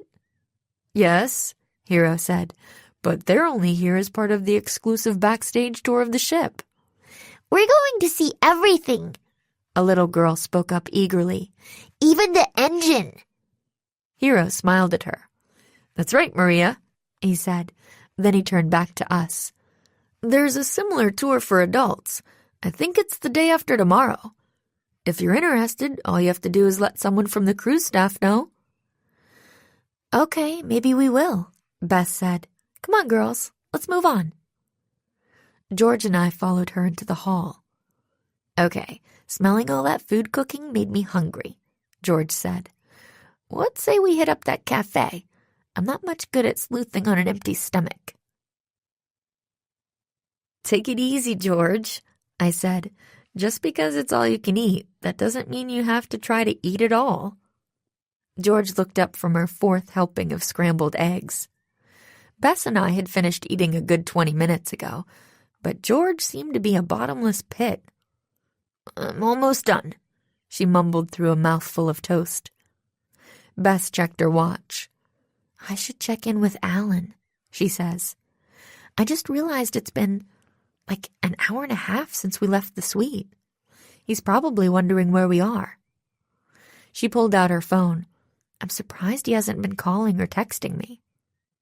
Maybe he's still asleep, I suggested. Maybe. Bess texted him. A moment later, her phone buzzed. Nope, he's up, she reported a moment later. He just texted me back. By the time George finished her eggs, Bess had arranged to meet Alan on the Anchorage action deck. When we got there, Alan was waiting for us outside an Alaskan-themed snack bar. Good morning, ladies, he sang out, stooping to plant a kiss on Bess's cheek. You three went out and about early today. Sorry for abandoning you, Bess told him, slipping her hand into his. I just couldn't wait to check out the spa. Did you have breakfast? Yes, back at the suite, he replied, patting his belly. I couldn't let all those pastries go to waste, but now I'm thinking I need to work some of it off before lunch. What do you say to a round of miniature golf? He gestured to a sign nearby. I'll buy a smoothie for anyone who can beat my score. Mini golf? I'm awesome at that, George said. You're on. Why don't you three go ahead? I said. I'm not really in the mood for mini golf. I might go check out the shops or something. Actually, I was thinking that playing miniature golf was a waste of time when I could be investigating. If I could get away, I'd have some time to snoop around, maybe track down that camera crew and see if they'd let me look at their footage. But Alan shook his head. What? Are you afraid I'll beat you? He teased. Come on, Nancy. You can't chicken out. I forced a smile. It's not that. Just then, a pair of small boys came charging at us from around the corner of the snack bar. I win! One of them shouted as both skidded to a halt. A moment later, several other kids appeared too. Finally, Hero arrived, breathless and dragging Tobias by one hand. Wait up, kids, he called as his charges swarmed the snack bar. Everyone's got to sit quietly before anyone gets their snack, okay? Finally noticing us standing there, he smiled. Oh, hello, he said. Can I help you folks find anything? Nope, we're good, bro, Alan told him. We're just on our way to play some mini-golf. Wonderful, Hero beamed at us. Our brand new miniature golf course is fabulous. It features a rugged Alaska theme. Sounds cool, thanks. Alan glanced at me as Hero disappeared into the snack bar. So what do you say, Nancy? You're not seriously going to ditch us, are you? I shot my friends a look, then glanced back at Alan. Was that a hint of suspicion in his eyes? Okay, I said. You talked me into it. The mini golf course was actually pretty cool. As Hero had promised, it featured an Alaskan theme complete with fake glaciers, grinning totem poles, a life-size moose, and a roaring grizzly on its hind legs. "This is awesome!" Alan exclaimed. "Who wants to go first?" For a while, we had the place to ourselves. Just as Bess was lining up a shot at a waterfall with little fake salmon leaping out of the water, we heard voices coming our way. "Check it out," George said. "It's that camera crew. They probably heard about my awesome swing and ran right up here to get it on film." Two burly cameramen stepped onto the course, along with a skinny young man dressed in black jeans and a gray t-shirt. Several passengers trailed in behind them. "This way, everyone," the skinny guy called. "Grab some clubs and we'll get started." "I can't believe I'm going to be in pictures," an old man with a ring of white hair around his bald head exclaimed with a grin. "I'm ready for my close-up." "Stop, Harold." The woman with him rolled her eyes, rearranging her sun hat atop her tidy red curls. "You're such a ham." I recognized them as part of that family reunion we'd seen at the beginning of the trip.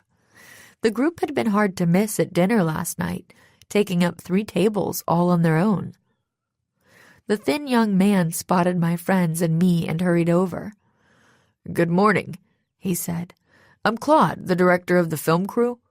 He looked me up and down. "Did anyone ever tell you that hair of yours is totally cinematic?" I touched my hair, feeling self-conscious. I don't think so." Claude glanced at the cameramen, who were already filming various parts of the mini-golf course. Establishing shots, I guessed. "Baraz, get over here," Claude barked. "I want to get this girl on film." One of the camera operators, a man with a buzz cut, stepped toward us. "Sure, boss," he said, pointing his camera at me. "No, not there. We need a better background." Claude glanced around, tapping his chin. "Something to set off that hair, that all-American complexion." How about the moose?" Alan suggested. "That might look cool." "Perfect!" The director clapped his hands. "The strawberry blonde should really pop against the dark brown fur." I stepped toward the moose. Everyone was staring at me. Well, almost everyone. Bess and Alan seemed to have taken the distraction as an opportunity for a romantic moment. They were standing close together by the moose's side, laughing and talking softly while holding hands. But everyone else? Staring. At me. "Is this okay?" I asked, striking a golf stance with my club near the moose obstacle. "Closer," the director ordered. "We need to get all of the moose in frame." I took a step back, glancing up at the moose's head looming above me. "Okay, now what?" "Just forget that we're here," the director said. "Pretend you're just playing golf. Laugh and toss your hair and act normally." I didn't bother to point out that I wouldn't be acting normally if I started tossing my hair around while I was playing mini-golf.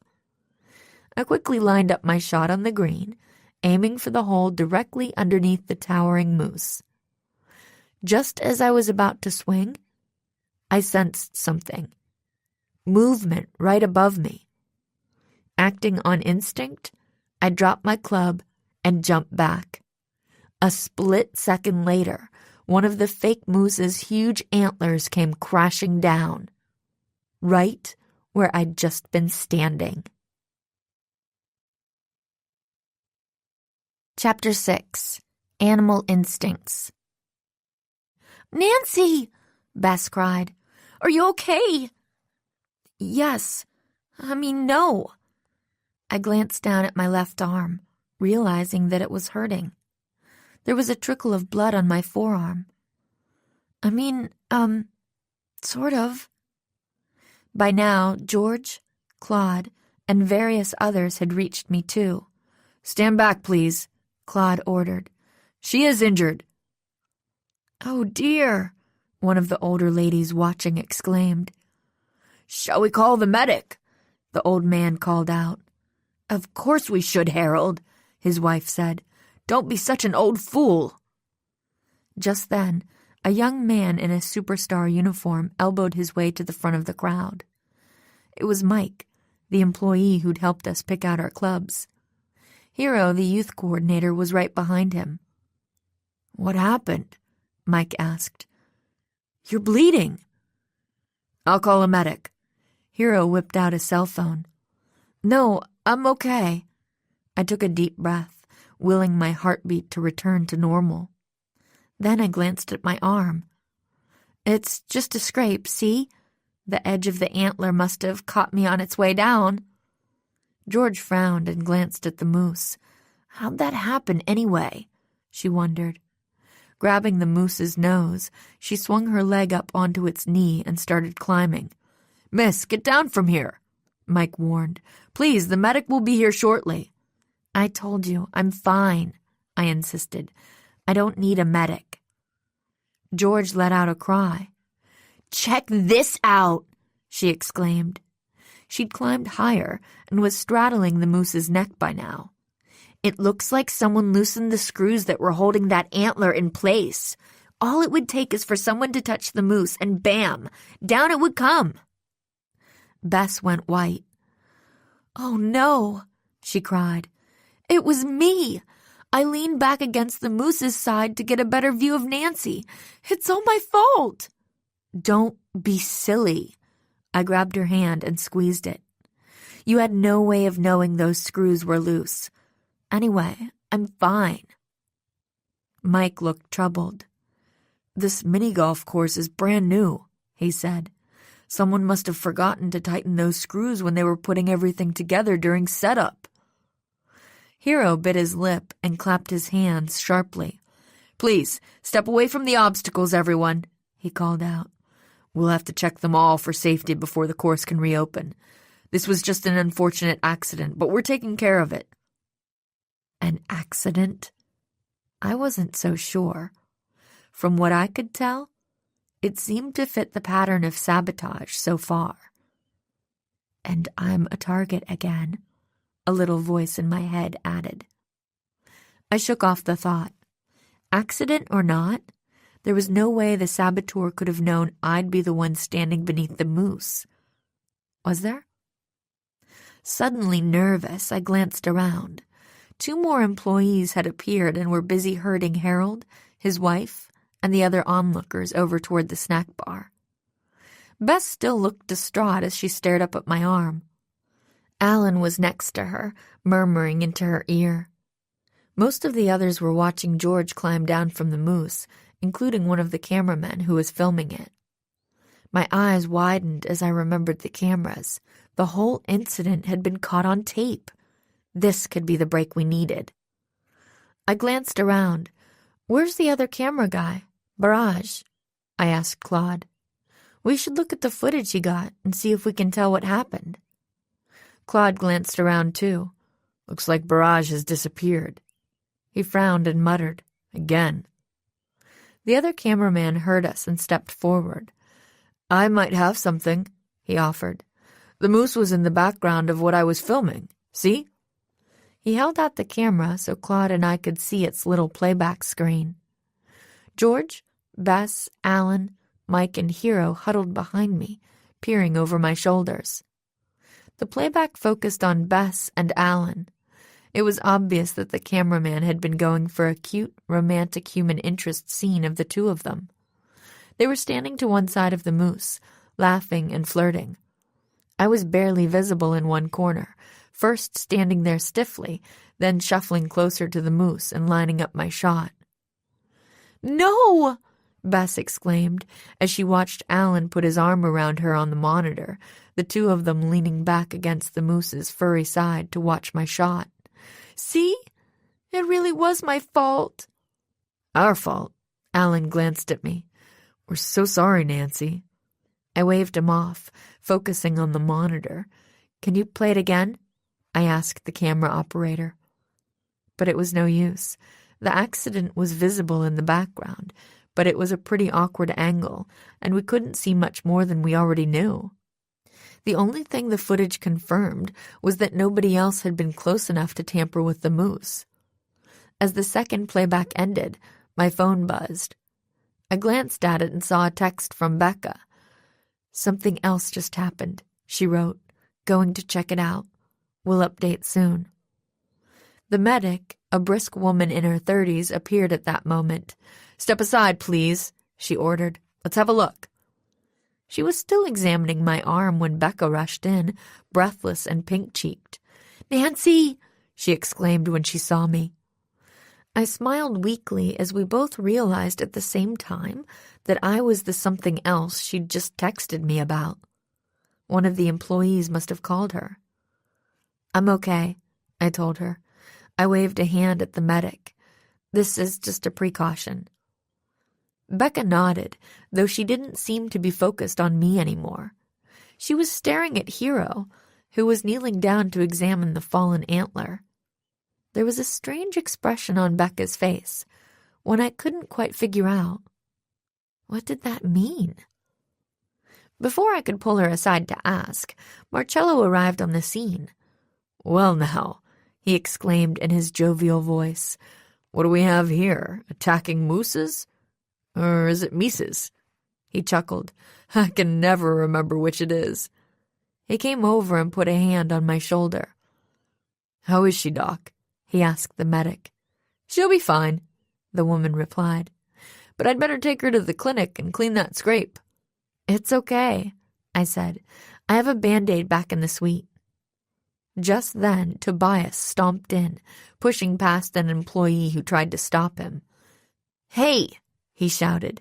"When's this stupid tour going to start again?" Hero looked startled, as if he'd just remembered what he was supposed to be doing. "Sorry, Tobias," he said. "I'll be right there." Tobias snorted and turned away. "Not that I care," he announced to no one in particular. "So far, it's so boring that I might as well be sitting in my room staring at the wall." Hero shot Becca a nervous glance, then hurried after the boy.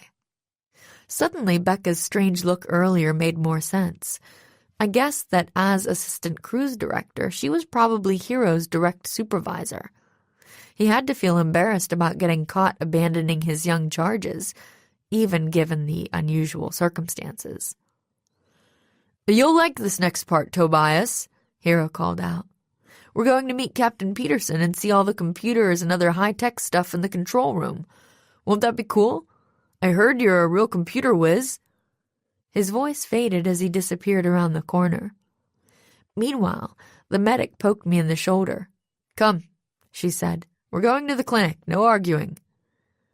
10 minutes later, I was sitting on a cold plastic chair in a small but well-stocked medical clinic near the center of the ship, while a nurse put a Band-Aid over my scrape. The medic was at a desk nearby, scribbling notes on some paperwork. "Can I go now?" I called to her. She glanced up and opened her mouth to answer. At that moment, the door flew open and Wendy the blogger rushed in. "Oh my gosh!" she cried when she spotted me. "Are you okay, Nancy? I just heard what happened." "News travels fast around here," I said. The nurse was already bustling forward. "I'm sorry," she said. "Patients only allowed in here." "But I want to interview her for my blog," Wendy protested. "You heard her. Out," the medic said sternly. "You can visit with your friend once she's released." I didn't bother to explain that Wendy and I weren't exactly friends. Frankly, I was surprised she'd remembered my name. Maybe she should be a suspect, I thought. It's odd how she keeps turning up right after bad stuff happens. And wouldn't covering a bunch of crazy cruise disasters be a big draw for her travel blog? I was afraid Wendy might be waiting for me when the medic finally released me from the clinic. Instead, I found my friends out in the hall. "Oh, good," Alan joked when he saw the bandage on my arm. "We were afraid they'd have to amputate."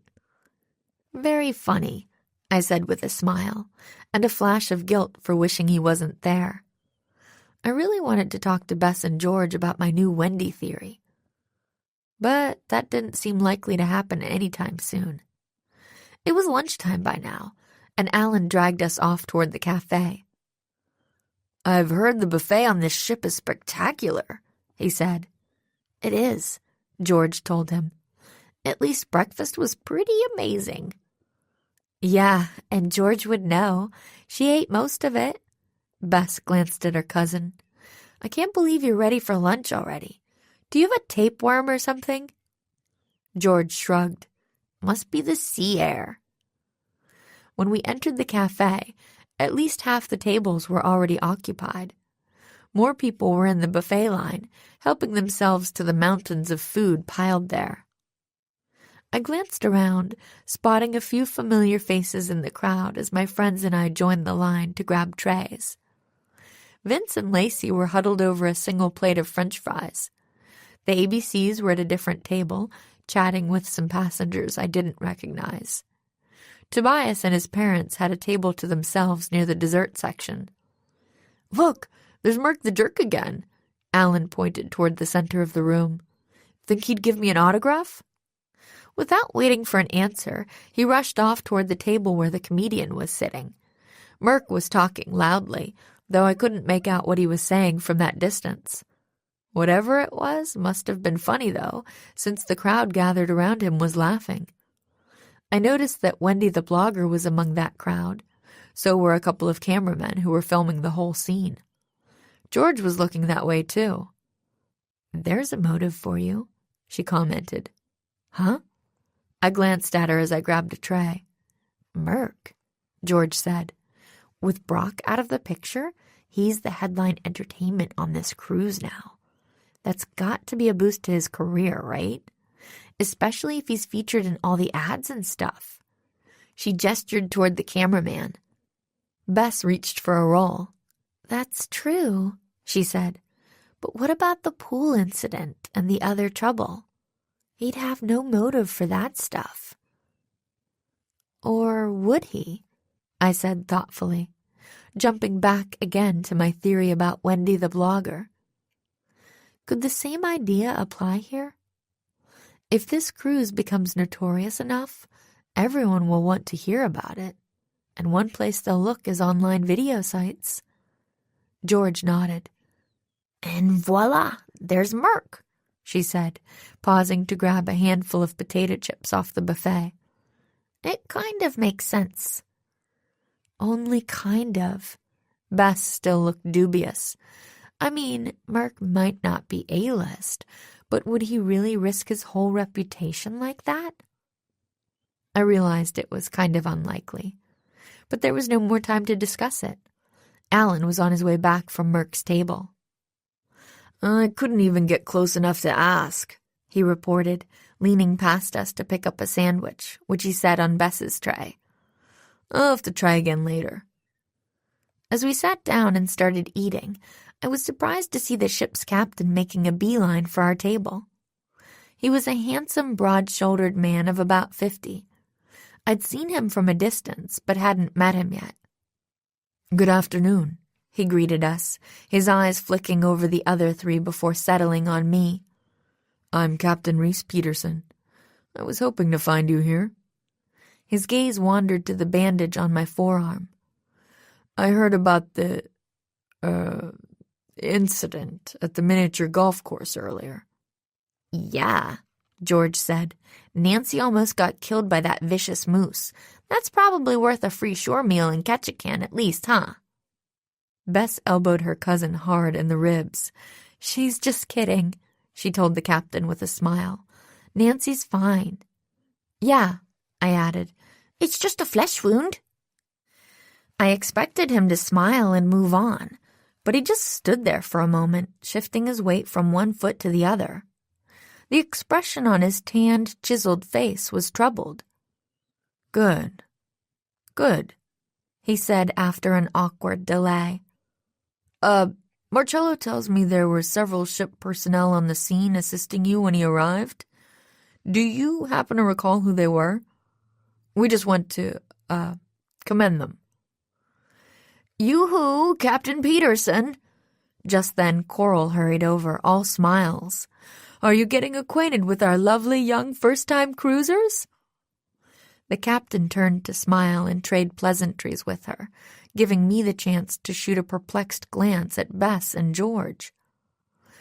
Why had the captain just asked me which employees had been present during my accident?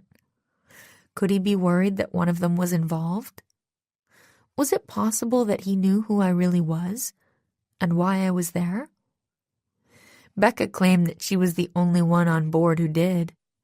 But what if Verity had filled him in without telling Becca? By then, Coral was moving on toward the buffet line, saying something about testing out all the desserts. The captain turned back to me. About those employees, Miss Drew, he began. I watched as Coral reached the dessert area, mostly as an excuse not to meet the captain's eye. So I was looking right at her when she reached for a pastry, let out a loud gasp, and then crumpled to the floor. "Coral!" I blurted out, on my feet before I knew it. Other people closer to her were exclaiming in alarm and rushing to help as well. I was halfway there when the screams started. "What's going on?" George panted in my ear as she caught up to me. "Did Coral just faint?" "I guess so, but what's going on there?" My gaze shot from the people kneeling beside Coral to the buffet, where several other passengers were peering at a tray piled high with pastries. "Stop!" A man I didn't know cried as George and I came closer. "Stand back! There's a tarantula in the cream puffs!" Chapter 7. Unusual Suspects. I gasped as I saw something scuttle over an eclair and disappear behind a pile of brownies. "Was that really—" I began. "A tarantula," George finished. "Whoa." "Don't hurt her!" A voice rang out behind us, cutting through the clamor. "Please, she's friendly!" "Tobias?" Bess exclaimed. She and Alan had caught up by now. "What's he doing?" We all watched as the kid pushed his way to the buffet. Standing on tiptoes to peer over the pastry tray, he leaned forward and scooped something up.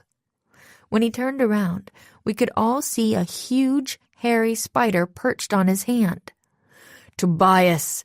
His father had hurried forward by now as well. "Is that Hazel?" "Hazel?" George echoed, raising one eyebrow. "No wonder Coral fainted," I said, staring as the spider climbed slowly up Tobias's arm. Her black and orange body was thicker than his wrist. Who wants to see something like that sitting on your dessert tray? Glancing at Coral, I saw that she was already sitting up with help from Captain Peterson and other bystanders, looking dazed but sheepish. The captain cleared his throat and called for attention. "Let's all calm down, please," he said in a voice of authority. "Are you all right, ma'am?" "Oh, yes, I think so." Coral was on her feet by now. "Though, silly me, I'm not entirely sure what just happened."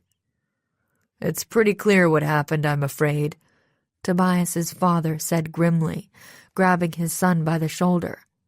"Tobias must have sneaked his pet spider on board and then decided to cause a ruckus by dropping her in the food." "Ow!" Tobias wriggled out of his father's grasp, the sudden motion almost causing the tarantula to lose its grip on his arm. Hazel gave a little jump, ending up clinging to Tobias's shirt. A couple of passengers nearby went pale and took a few steps backward. "I always kind of wanted a pet tarantula," George commented to nobody in particular. I looked at her. "Not helping," I said. Meanwhile, Tobias turned to glare at his father. "You're right. I did sneak Hazel on board." His lower lip stuck out defiantly. "I needed something to keep me busy on this trip." He carefully stroked the tarantula's hairy back as she climbed up toward his shoulder. "But I didn't put her in the food. She could have been crushed." The boy's mother joined them, her face pale and angry. "Don't lie to us, Tobias," she said. "The evidence is right there on your shirt, remember?" "I'm not lying." Tobias glared at her, his eyes flashing angrily. The last time I saw Hazel, she was in her cage in her stupid cabin. I told you, I'd never leave her where she could get hurt. His father didn't look convinced.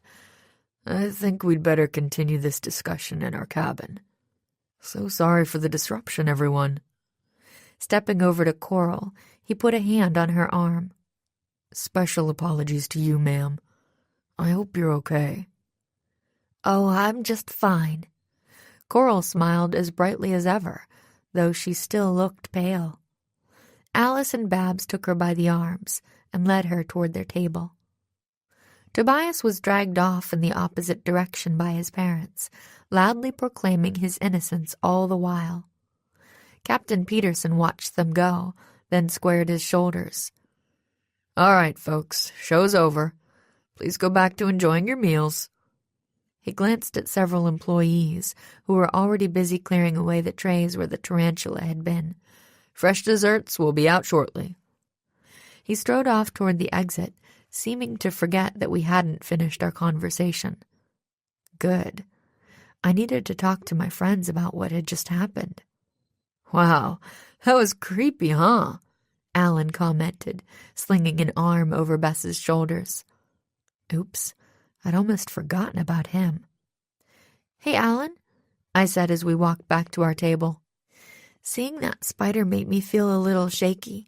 Would you mind grabbing me a soda with extra ice? I gestured toward the drink station at the far end of the line. Sure, Nancy. Be right back. He smiled at me. Isn't he sweet? Bess gave a little wave as Alan loped off. It's nice to spend time with a guy who's so nice and considerate to everyone. Yeah, whatever. I didn't want to waste time discussing Alan's virtues. Listen, we need to talk. George sat down and picked up her sandwich. What's to talk about? This is one crazy incident that's no mystery. Agreed. Bess's eyes widened. Actually, it might even solve another mystery. I bet that spider is how Tobias scared the maid yesterday. In the hallway, remember? He stuck something in his pocket. I bet it was Hazel. You're probably right. I sank into my chair, thinking hard. But listen, maybe we shouldn't be so quick to assume this has nothing to do with the other incidents. George let out a snort. What? Do you think Tobias is the one who's been sabotaging the cruise? Maybe, I said. Think about it. Hero mentioned earlier that Tobias is good with computers. He did? Bess blinked at me. I nodded. When he was chasing him out of the mini-golf place earlier. Anyway, if it's true, like if Tobias is really some kind of computer genius, he could have sent those emails to Becca and Brock. Maybe he was trying to get the whole cruise shut down so he could go to that amusement park instead. It's obvious he wants to be anywhere else but here. They wouldn't shut down a cruise over a couple of emails, George said. I shrugged. Tobias is just a kid. He wouldn't necessarily realize that. Anyway, that mannequin stunt was pretty childish if you think about it. And Becca said the drink mix came from the kids section, remember? Plus, Tobias was nearby during the moose incident this morning. My friends traded a glance, looking skeptical. I couldn't really blame them. Okay, so it's a little far-fetched, I said. So are all our other theories so far. Incoming, George hissed, glancing over my shoulder.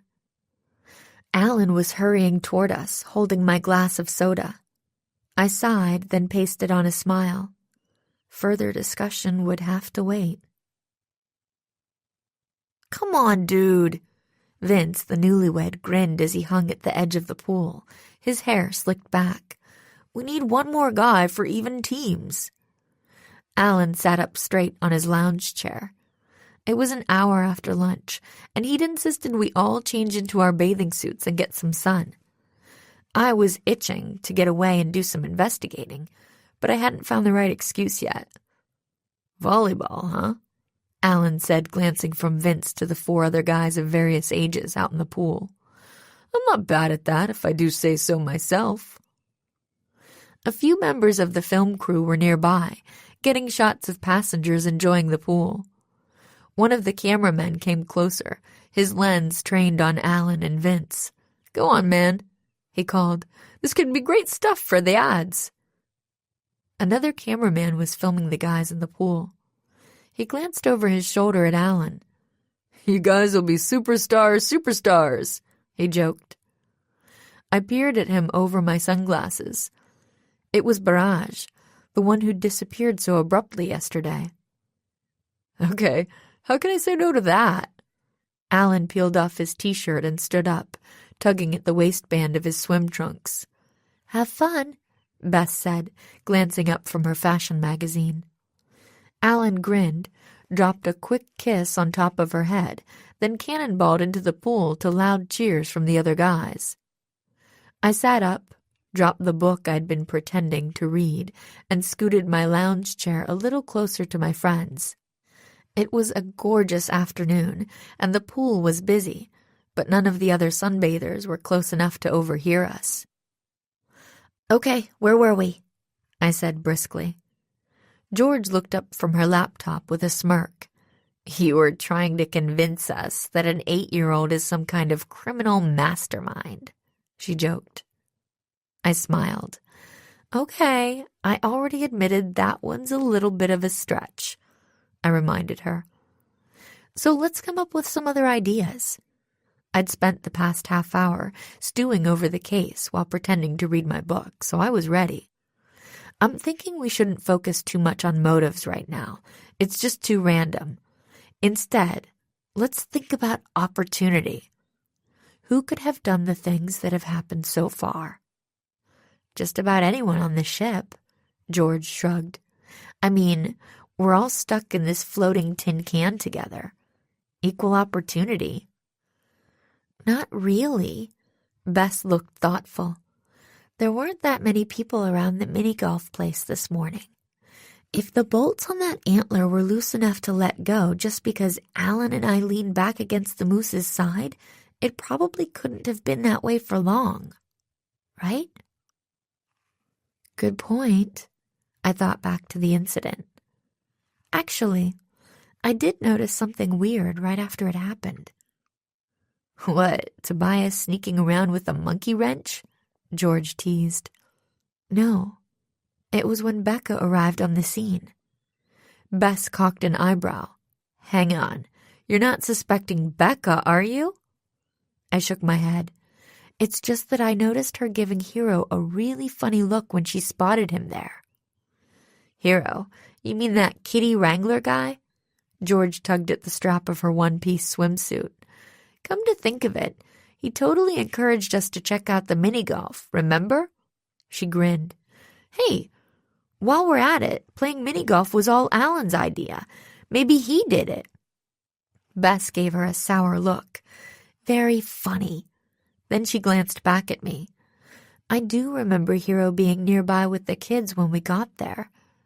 I'm not sure he could have sneaked away from them long enough to loosen the bolts. But I guess you never know." I nodded. "I'll have to ask Becca about him when I get a chance. Anybody else we should think about?" "What about him?" George was staring at the action out in the pool. I followed her gaze. The water volleyball game was in full swing. As Vince spiked the ball over the net, one of the cameramen leaned in to capture the action shot. "Barrage," I murmured thoughtfully, watching him. "Yeah, that was kind of weird how he disappeared right after the accident. And that director made it sound like it wasn't the first time," George recalled.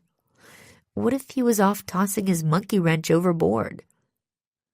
"Anything's possible. But why? What's his motive?" I sighed, realizing that sentiment was becoming a refrain for this case. I realized something else. It's also possible that the moose thing was just an accident. Like someone said, it's a brand new ship. We might have been the very first ones to test out the course. Maybe the screws didn't get tightened enough and they just let go. That's probably at least as likely as some 8-year-old supervillain being strong enough to loosen a bunch of bolts, George said, especially when he was supposed to be on a tour with a bunch of other kids and Mr. Nanny at the same time. True, but I'm not ready to totally cross Tobias off the list yet, given what just happened at lunch. Anyway, maybe we should move on to something we know wasn't an accident, namely the mannequin stunt. I glanced at a lounge chair across the pool where Lacey was lying on her stomach, watching her new husband and the others. I think I'll go ask Lacey a few questions about what she saw. I hurried over to her. She squinted up at me when I arrived. "Hi," Lacey said. "It's Nancy, right?" She smiled apologetically. "Sorry, there are so many new names to remember." "Yeah, it's Nancy. Hi, Lacey." I perched on Vince's empty chair beside hers. "Listen, I was just thinking about what happened yesterday. It kind of gave me the creeps. Maybe we should notify the police. Were you the first person to see that mannequin in the pool?" "I guess so." Lacey visibly shuddered. "Vince was with me, of course, but he didn't notice it at first. It was so horrible. I couldn't help screaming my head off, even though I felt like an idiot afterward." "Nobody thinks you're an idiot," I said with a smile. "Did you notice anyone else near the pool at the time? Any kids, maybe?" Lacey didn't seem to hear me. She was staring out at the pool toward the spot where the mannequin had been floating. "I've had the strangest feeling ever since then," she said softly, seeming to speak more to herself than to me. "It's like I'm waiting for the next terrible thing to happen." She shuddered again. "I'm really beginning to think this whole cruise is cursed." Chapter 8. Following Leads. I yawned as I quietly pulled the suite door shut behind me. The early wake-up call I'd requested had come right on time, though Max had seemed as chipper and wide awake as ever when he'd knocked on my door. Meanwhile, all I'd wanted to do was crawl back into bed, let my head sink into my special buckwheat pillow, and go back to sleep for another hour or two. But I hadn't. The ship would be arriving in Ketchikan in a few hours, and I wanted to get some investigating done before then. Or before something else happened. Thinking back on Lacey's gloomy prediction yesterday, I couldn't help shivering a little myself. It's a good thing she doesn't know about the rest of the bad stuff that's happened, I thought as I hurried through the silent hallways. If the passengers find out about all that, it could be a disaster for this ship, not to mention superstar cruises. I quickly banished the thought. I was going to make sure that didn't happen. First on the agenda, talking to Becca. I wanted to ask her about Hero and maybe take a look at that threatening email. I'd already texted Becca to check that she was awake and alone. When I arrived at her office, she was bent over her laptop at the desk again. "Hi, Nancy," she said, sounding tired as she glanced up. "Give me some good news. Did you figure out what's going on around here?" "We're working on it," I said, leaning against the doorframe. "I just need to ask you—" I let my voice trail off as I heard footsteps hurrying along the hallway. Glancing out, I saw a familiar figure clicking toward me on high-heeled navy pumps. "Tatiana," Becca said in surprise as the woman brushed past me into the office. "What's wrong?" "Big problems," Tatiana barked out. Becca sat up straighter, weariness replaced by wariness. "Oh no, what now?" "We're getting tons of reports from levels 5 through 7, Tatiana replied. "The passengers have been calling since midnight to complain their temperature control systems are going haywire. Half the cabins are boiling hot, and the other half are freezing." "I'd better go deal with this." Becca sounded dismayed. She headed for the door, pausing beside me, as if belatedly remembering that I was there. "Sorry, Nancy," she added. "Talk later?" "Sure." I turned to follow her out of the room, only to find Tatiana staring at me. Again. "May I help you?" she asked. "I report directly to Becca. I'm sure I could answer whatever questions you have for her." "That's okay." I pasted on a bright smile. "It's nothing important." As soon as I was safely out of sight around the corner, my smile faded, and I collapsed against the wall. Unless I missed my guess, those haywire heating systems were no accident. Our saboteur had struck again, and the voyage was just getting started. I was no closer to guessing his or her identity. Chewing my lip, I mentally ran through my suspect list. But it was pathetically short, and some of the people on it were laughable. An 8-year-old boy? Really? Was I that desperate? I wandered up the stairs to the promenade deck, where many of the ship's shops were located. Pausing in front of a clothing store, where several expressionless mannequins posed in the window like giant creepy dolls, I flashed back to the pool incident. Unbidden, a chilling question popped into my head. That body was fake. But what if the next one's real? My mind jumped to that ominous note in my suitcase, and then to the moose antler crashing down inches from me. The latter could be a random accident, maybe, but not the former. Was someone targeting me as well on the ship? But how had they found out about me? The promenade deck was almost deserted at that hour, since most of the shops were still closed. I wandered past one darkened storefront after another as I thought over the suspect list. Hero was a big question mark. Yes, he'd been around for the moose incident, and the pool one too, come to think of it. And being an employee, he'd have easy access to the mannequins and such, as well as to the heating and cooling system. But what was his motive? Could there be a clue in that weird look Becca had given him? I would have to wait until I talked to her to find out. Then there was the disappearing cameraman, Barrage. He'd been nearby during the moose incident, too. The other members of the camera crew? I had no idea. But I guessed that the crew had nearly unlimited access to the ship, probably even the backstage parts, which meant he could also be involved in that heated argument I'd overheard. And what about Wendy the blogger? I paused, noticing the ship's internet cafe right across the concourse. Some of her behavior had been sort of suspicious, and she seemed pretty serious about her blog. Was that enough of a motive for her to want to ruin the cruise? There were lights on in the internet cafe, so I walked over and peered in the window, wondering if she could be in there right now, sending off her latest entry. Instead, I saw an even more familiar face bent over one of the terminals. "George," I called, hurrying inside. "What are you doing up at this hour?" She glanced up at me with a yawn. "Trust me, it wasn't my idea," she said, sounding cranky. "Alan woke me up with all his crashing around in the bathroom. Remind me again why we let him come." I ignored that. "I'm glad you're here," I said.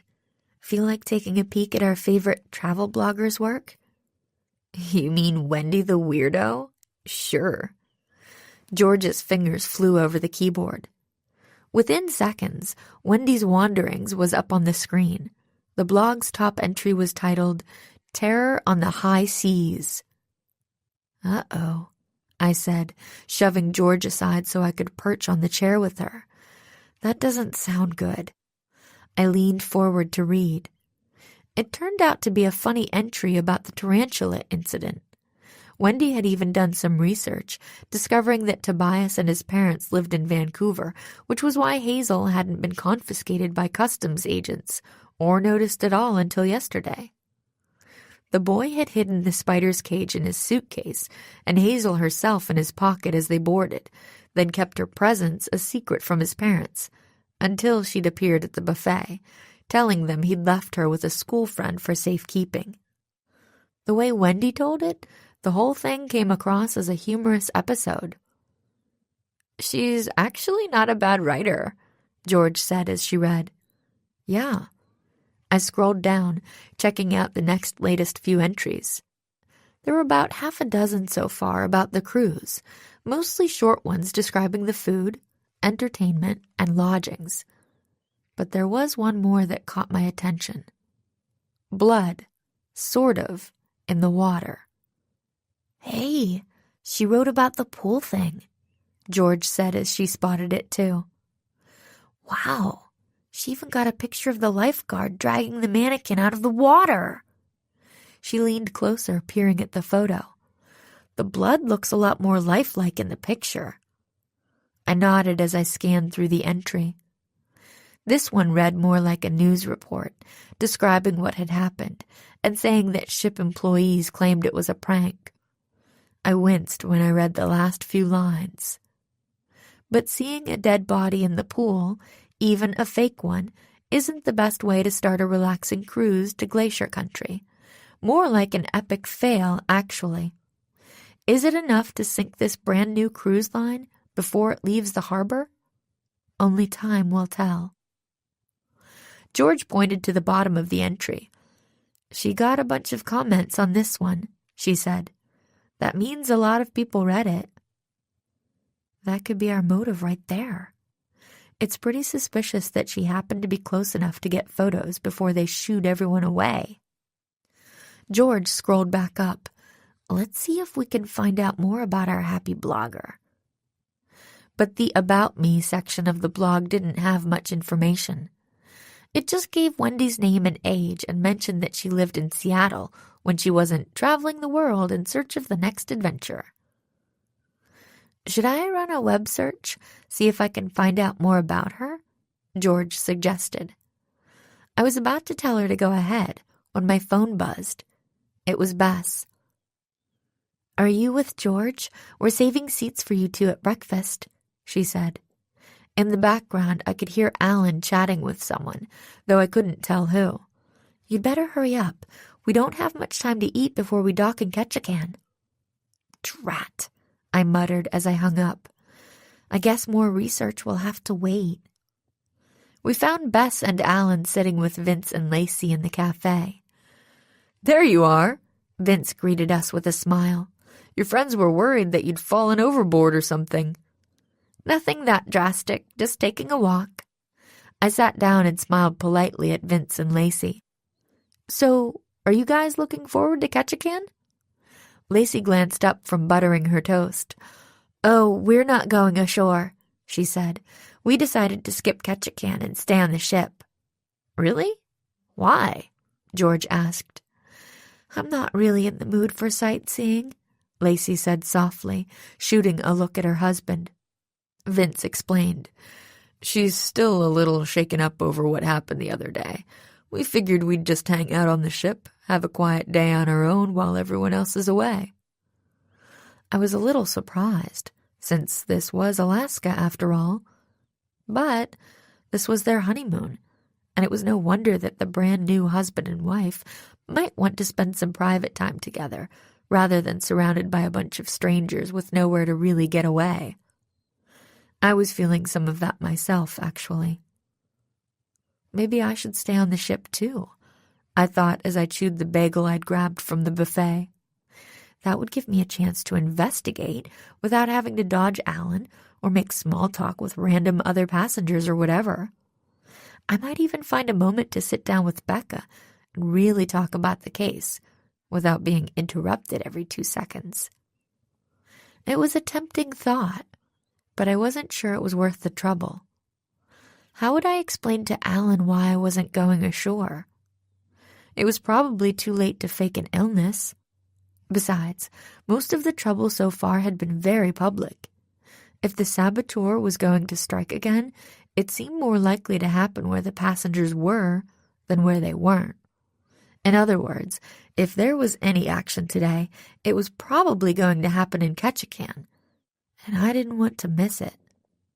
"Yo, Scott!" Alan shouted just then, jumping to his feet so fast he almost upended his orange juice.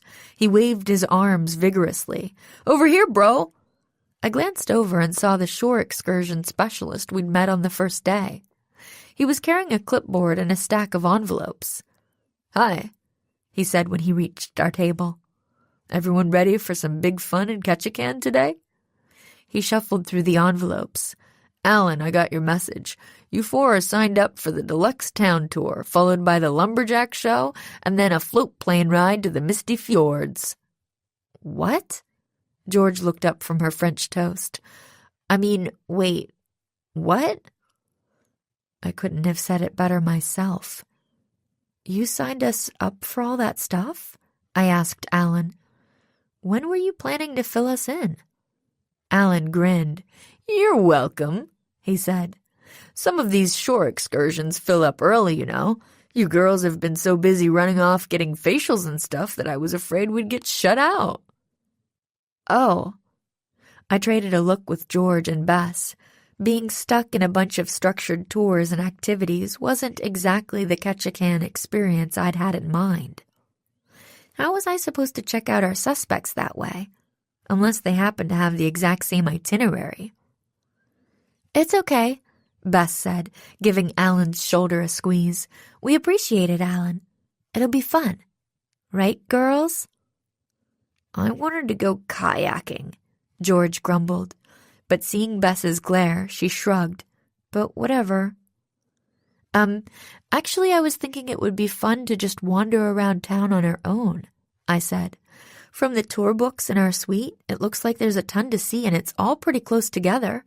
But I don't mind doing that by myself if you guys want to do the other stuff." Scott was still standing by, his hand holding a pen poised over his clipboard. "So that's down to 3 for the activities?" he asked. "No!" Alan protested before I could respond. "Come on, Nancy. I put a lot of thought into these activities. I really think you'll enjoy them." He grinned. "And I won't take no for an answer." I hesitated, trying to figure out a way around this. But looking at Alan, I could tell it was no use. I pasted on a smile, though it felt a little weak around the edges. "Okay," I told Scott. "Put us down for 4. Chapter 9. Stalling Out. "That was cool," Bess said. "I never thought I'd see a bald eagle up close like that, let alone a whole bunch of them." "See?" Alan slipped an arm around her shoulders. "I told you guys this would be great." I tucked my camera back in my pocket, squinting a little in the midday sunlight. It was a beautiful day with hardly a cloud in the sky, despite Ketchikan's nickname being the rain capital of Alaska. "This way, people," Scott called out. "That concludes the deluxe tour, so those of you who aren't signed up for anything else today are free to go shop, eat, or sightsee on your own. However, anyone who's signed up to see the world-famous Great Alaskan Lumberjack Show should stick around. It's just a short walk from here, so if you'll follow me." Most of us fell into step behind him, chattering about the things we'd seen over the past couple of hours. There were about a dozen people on the tour.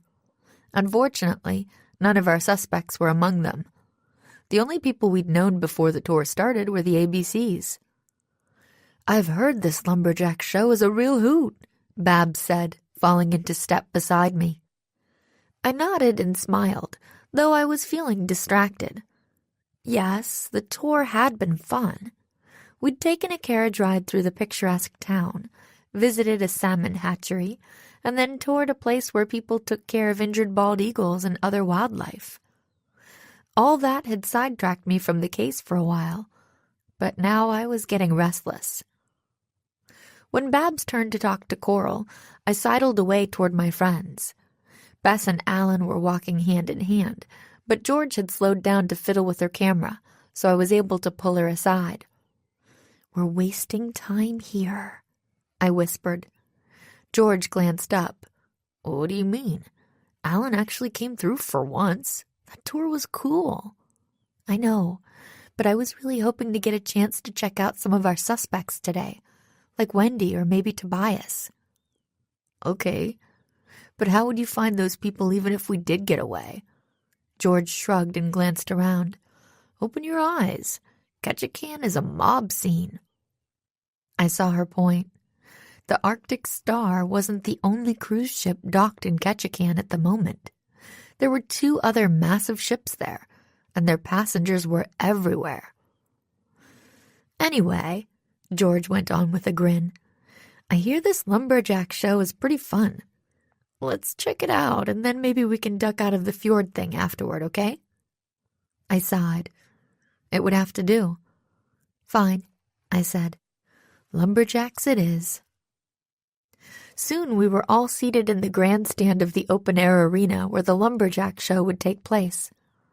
My friends and I were at the end of a row about halfway back, with most of the seats nearby taken up by Arctic Star passengers. Scott was at the end of the aisle a couple of rows ahead of us. Relax, folks, he called out as he sat down. The show is scheduled to start in about 15 minutes. I wonder what all the other people from the ship did this morning, Alan said. Scott said a bunch went kayaking or fishing, and some others did this tour where you go into the rainforest and do a zipline thing. Maybe we should have tried that. Ziplining? No thank you, George shuddered. We had a bad experience with a zipline once, right, Nancy? I shot her a warning look. She was right. I'd had a pretty bad accident on a zipline in Costa Rica once because someone had sabotaged it to try to stop one of my investigations. Alan already knew I was an amateur detective, of course. Pretty much everyone in River Heights did. But I didn't particularly want to remind him about my little hobby. He came across as pretty goofy, but he wasn't stupid. What if he figured out what I was really doing on this cruise? Luckily, though, Alan didn't seem to have caught the comment. It's weird to think of a rainforest in Alaska, isn't it? He mused. I mean, when you think Alaska, you think snow and glaciers and stuff, not rainforest. Very educated comment, Mr. Environmental Studies guy, George quipped. Alan looked annoyed. Hey, I may be an enviro student, but that doesn't mean I'm an expert on every environment on the planet, all right? Look, Bess said, clearly trying to distract them from sniping at each other. I think I see some other people from our ship coming in, including our favorite arachnophile. Huh? George glanced toward the entrance, then made a face. Quick, everybody hide, she hissed. It's Spider Boy. I looked too and saw Tobias entering the grandstand with his parents. For a second, my instinct was the same as George's, but then I realized this might be my only chance today to do any investigating. Okay, so it involved our weakest suspect. Still. Hello, I called to the family, standing up and waving. There are some seats over here. Tobias's mother spotted me and waved back. Moments later, they were making their way toward us. George groaned softly. Are you nuts? She whispered. That kid's scary enough even without easy access to axes and stuff. But there wasn't time to say any more before Tobias pushed past us and flopped into an empty seat. I hope this show starts soon, he said impatiently. It's probably going to be the only interesting thing I get to do on this whole stupid cruise. Relax, son, his father said with a sigh. It'll start soon. So, what did you kids see in Ketchikan so far today? His wife asked us. The small talk continued from there. It turned out the family had spent the morning wandering around sightseeing on their own instead of joining any of the organized activities. I couldn't help wondering if that was because Tobias was being punished for the spider stunt. Had he confessed to planting hazel on the buffet yet? I cast around in my mind for a subtle way to ask, but Alan, of all people, beat me to it. Hey, buddy, he said with a grin, leaning toward Tobias. Did you bring Hazel along to check out the show, too? Tobias gave him a withering look. What do you think, genius? He snapped. Tobias! Manners! His mother scolded. Then she smiled at Alan. Sorry. He's a little touchy about Hazel right now. Yes, and he's not making it easy on himself. Tobias's father looked at his son sternly, though Tobias ignored him. The ship is being nice about what happened, and Miss Coral has been especially gracious. But Tobias still won't admit to what he did. His wife sighed. It's just not like him, she murmured. Tobias can be, difficult, but he's not normally a liar. I certainly hope this isn't a new phase. At least Hazel has been confined to her cage since yesterday, Tobias's father said, clearly trying to lighten the mood. I'm sure everyone's glad about that. Well, except maybe for Annalyn. Annalyn? I echoed.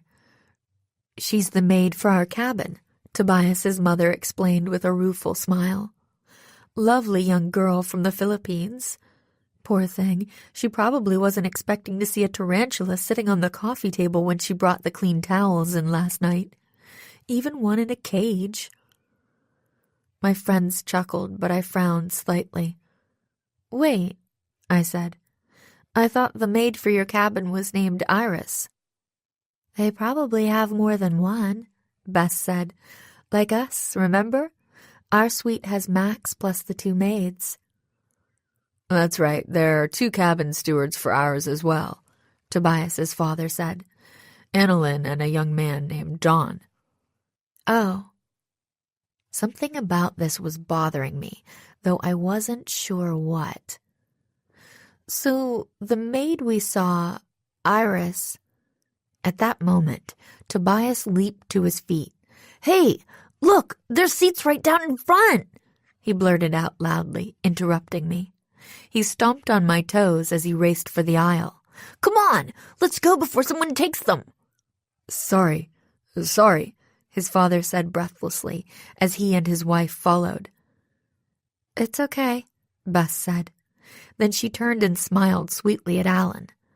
We still have a few minutes before the show starts. Think I have time to go find a soda before that? I'm parched. Alan jumped to his feet. Stay here. I'll find you one. George watched him hurry out, then turned to Bess. How do you do that? Bess ignored her. So, what do you think? She asked me. Are you ready to cross our favorite spider wrangler off the suspect list? I'm not sure, I said slowly. On the one hand, it's weird that he won't confess. It's not like he's shy about causing trouble most of the time. Good point, George put in. If anything, you'd think he'd be bragging about it. On the other hand, I went on, who else even knew that spider was aboard, let alone had access to her? Another good point. Bess looked thoughtful. What about the maid, Annalyn? Maybe it was her, or the other cabin attendant. Either of them might have spotted Hazel while they were in there cleaning. Or what about the kids' parents? George peered down toward where the family was now seated. I mean, they seem like nice people, but so have a lot of the baddies you've busted, Nancy. I guess you're right. They certainly had access to the spider since it was in their cabin. I chewed my lower lip. But why? What's their motive? Just then Alan returned. Sorry, he told Bess breathlessly. They told me there's no time. Show's about to start. Maybe we can get you a drink afterward? Sure, no problem. Bess smiled and squeezed his hand as he took his seat. Thanks for trying. As we waited, I thought about what George had said. Could Tobias's parents be in cahoots with their bratty son? Having a couple of adults involved made him a much more believable suspect. But why would they try to sabotage a ship? What could they possibly be trying to accomplish? I was still pondering it when the show started. It was entertaining, but I couldn't seem to focus on it. About 5 or 10 minutes in, I noticed that one other person didn't seem very involved in the show either. I saw Scott check his watch, then stand up and head toward the exit. No big surprise there, I thought. He's probably seen this show 1,000,000 times.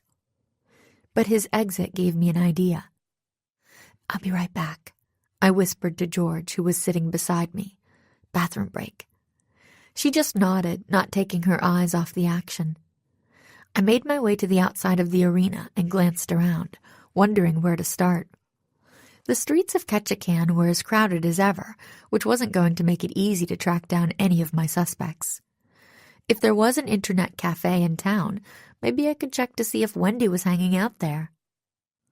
At that moment, a knot of people moved aside, and I noticed Scott standing nearby. He was talking to a man I'd never seen before. His face wasn't one anyone could forget, given the large, jagged, ugly scar bisecting it. Scar Guy was maybe a few years older than Scott, dressed in ripped jeans and a grimy plaid flannel jacket. The two of them were leaning close together and appeared to be deep in conversation. Then, Scott quickly looked around, though he didn't notice me watching. He stuck one hand into the pocket of his windbreaker, pulled out something I couldn't see, and shoved it at Scar Guy. Scar Guy tucked whatever it was into his jacket, then took off without another word in the direction of the docks. Scott put both hands in his jean pockets and started walking fast in the opposite direction. What was that all about? I wondered.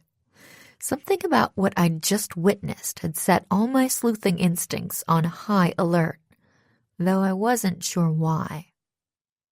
I took a few steps after Scott, keeping him in sight, not certain what to do. Sure, Scar Guy looked kind of seedy, but so what? Scott could easily have friends or acquaintances in various ports, and I knew better than to judge someone on appearances. There could be a million perfectly innocent explanations for what I'd just seen. And Scott wasn't even on my radar as a suspect. Why waste time worrying about what he was doing? But sometimes a girl just has to go with a hunch. Besides, it wasn't as if I had a better plan in mind. Putting on a burst of speed, I followed Scott as he rounded the corner and headed deeper into town.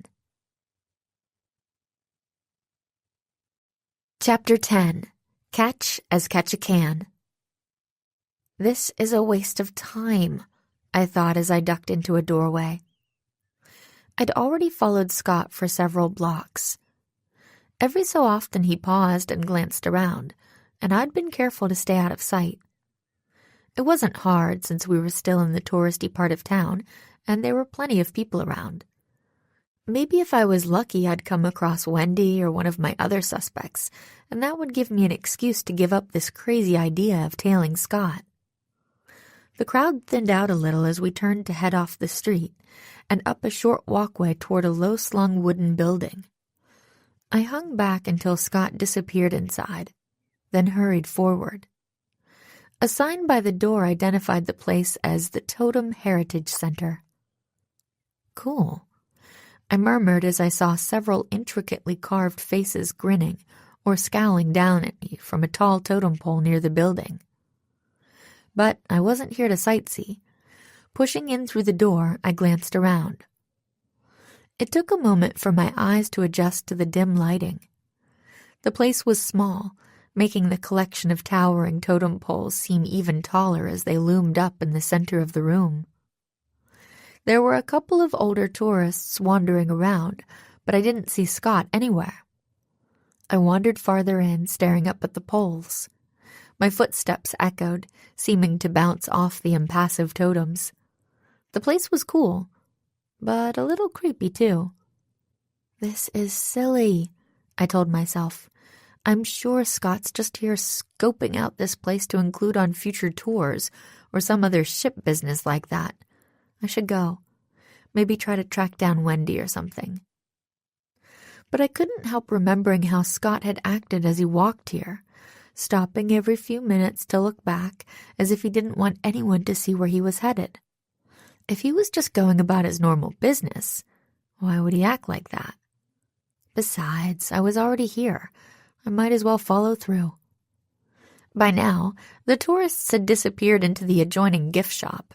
I glanced in there, but there was no sign of Scott, so I kept going, circling around the totems huddled at the center of the room. Where'd he go? I wondered. When I reached the back wall, I heard the sound of muffled voices. Spotting a door, I pushed it open, revealing the bright glare of daylight. And Scott's surprised face. You! He blurted out harshly, freezing in place. What are you doing here? My eyes darted from his face to his hand. It clutched a large wad of cash, which Scott appeared to be in the process of handing to another man. The second man was big and burly, with a wool cap pulled low over his broad, ruddy face. Give me that, the man rumbled, grabbing the cash and then taking off, moving surprisingly quickly for someone his size. I stammered, unnerved by the furious scowl on Scott's face. I looked around quickly, realizing we were alone in a small alleyway behind the building. But when I looked back at him, his angry expression had melted away, replaced by a sheepish smile. Sorry, Nancy, he said. You startled me. Sorry, I said, glancing in the direction where the other man had disappeared around the corner of the building. Scott followed my gaze. I guess you're wondering what that was all about, he said. That guy's a poker buddy of mine, lives here in Ketchikan. I owed him some cash from the last time I was in town, and he called in the debt. Oh, okay. I hope you won't say anything to the captain about this. Scott bit his lip. Ship employees aren't supposed to get involved with gambling while we're on duty, and I could lose my job if anyone finds out. Sure. Don't worry, I won't breathe a word, I said, pretending to draw a zipper closed across my lips. But once I got back on board, of course I was going to say something. Good. He was all smiles again. Now, aren't you supposed to be at the lumberjack show? How'd you end up here anyway? I babbled some excuse about needing air and going for a walk, which seemed to satisfy him. Then we headed out through the museum and parted ways outside. As I hurried toward the lumberjack arena, I thought about what I'd just seen and heard. Scott's story made sense. He'd been sneaking around because he didn't want any of his coworkers to see him and possibly report him. And it wasn't as if he made a likely suspect for any of the trouble that had happened so far. I made a mental note to ask Becca what she knew about him, and maybe have George check him out online, just in case. Otherwise, it seemed safe to forget the whole encounter. Well, I hoped it did anyway. I arrived back at the arena just as the audience came pouring out onto the street. Almost everyone I saw was laughing and chattering with excitement, and I was kind of sorry I'd missed most of the show. Then Alan spotted me and hurried over, with Bess and George trailing along behind him. Where'd you disappear to? He demanded. That must have been one heck of a line at the ladies' room. I thought fast. I always hate when people crawl back and forth to their seats during a show, I told him with a shrug and a smile. So I decided to just hang out at the back and watch from there so I didn't disturb anyone. That makes sense, Bess said quickly, though Alan looked a bit dubious. I couldn't really blame him. It wasn't really that kind of show. For a moment, I wondered if all this subterfuge was really worth it. Maybe I should just give in and tell Alan the truth after all. It would certainly be a lot easier than all this sneaking around. Plus, it would mean an extra set of eyes watching for clues. Anyone else hungry? Bess asked cheerfully before I could decide. Starved? George checked her watch. I vote we bag out that fjord thing we have scheduled and find some food instead. I glanced at Alan, expecting him to argue, but he nodded. I could go for that, he said. Besides, I kind of want to get a better look at Creek Street. What do you say? Creek Street was one of the town attractions that we'd passed on our tour earlier. It wasn't exactly a street at all, at least not in the usual sense. Its colorful wooden buildings, shops, restaurants, historic houses, art galleries, and other attractions lined a boardwalk-like pedestrian walkway set on tall pilings over Ketchikan Creek. We'd only caught a glimpse of it from the horse-drawn carriage, but our tour guide had recommended checking it out on foot later if we had time. "Sure," I said. "Let's go." Creek Street was even more crowded than the rest of town. Tons of people were crammed onto the antique wooden boardwalk, which I guess had to hang a good 15 or 20 feet above the water at this point. Bess peered over the drop. "I hope these walkways are stronger than they look," she joked. "Don't worry." Alan took her hand.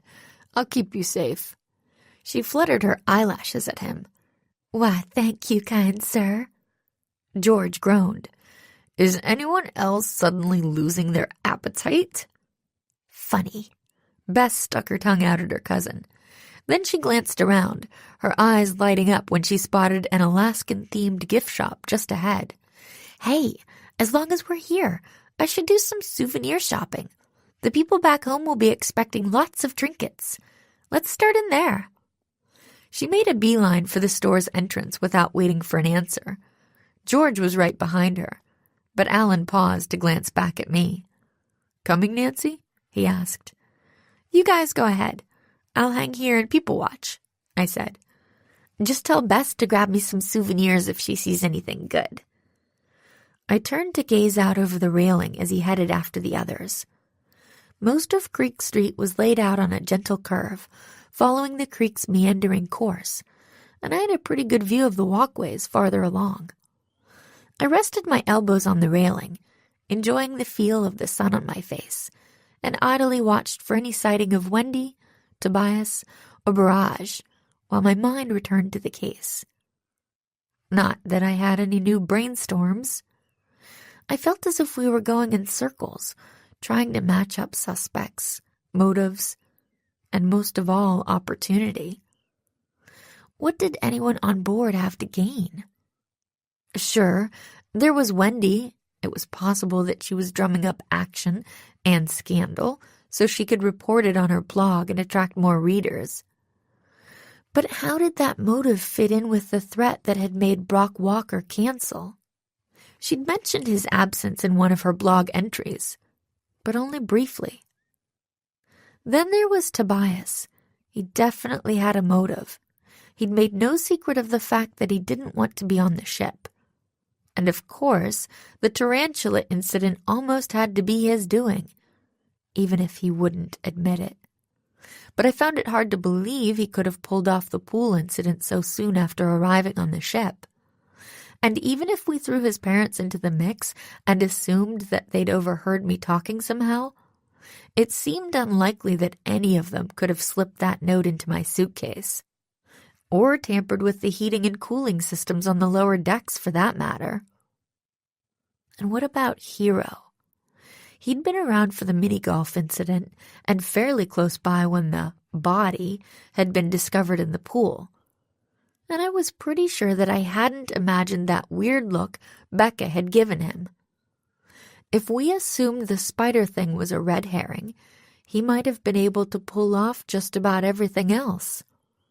But again, why? Chewing my lower lip and squinting out at the sunlight glinting off the water, I tried to figure out if I was missing anything, overlooking any suspects. My mind flashed to Tatiana, who might have overheard me talking about the case. She was clearly several years older than Becca, but had mentioned reporting to her. Did she resent that? Could she be trying to make her up-and-coming young boss look bad, hoping to steal her job? Then I thought about Mr. Hawaiian's shirt, who always seemed to be hanging around behind the scenes and making cryptic comments. Could he have a motive we didn't know about?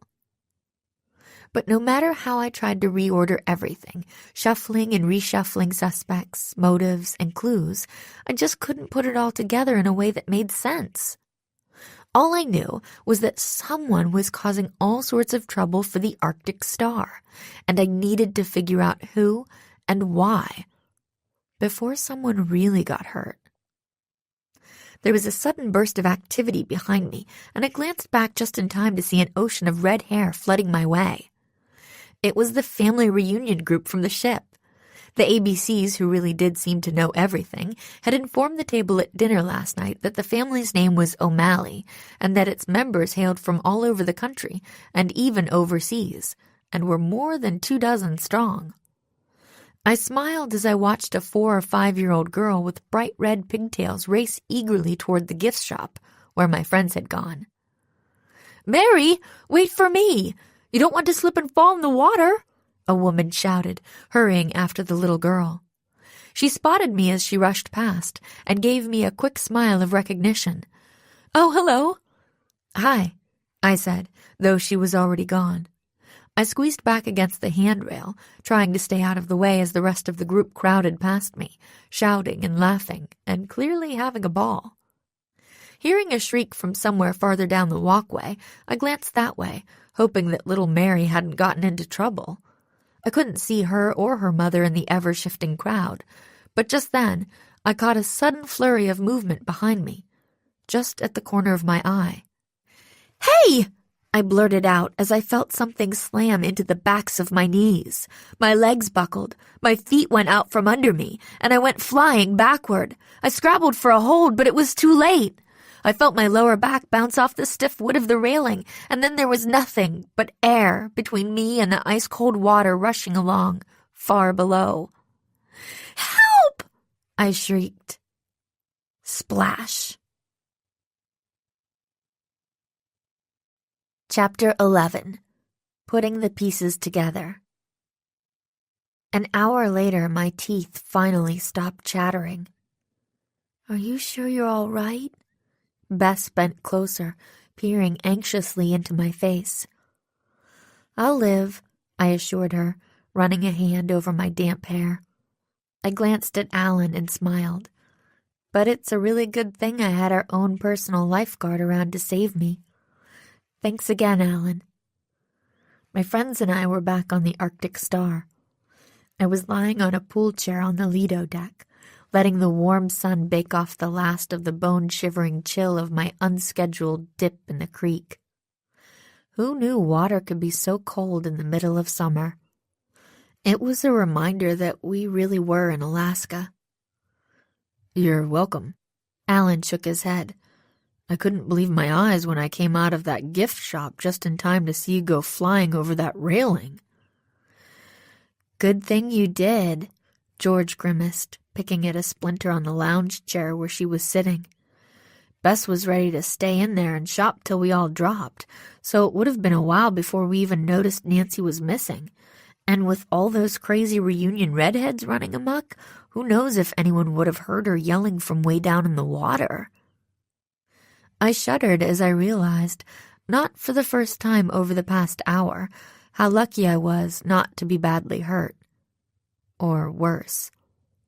Fortunately, I'd landed in a deep spot in the creek instead of on a rock or something, and I'd managed to paddle over and cling to a piling while I waited for rescue, which had come quickly thanks to Alan's shouts for help. I glanced around the pool area. It was deserted except for us, and occasionally Max, who kept hustling back and forth to fetch me more hot tea or dry towels. Alan had texted him as soon as we'd arrived back on board, and the butler had appeared almost instantly.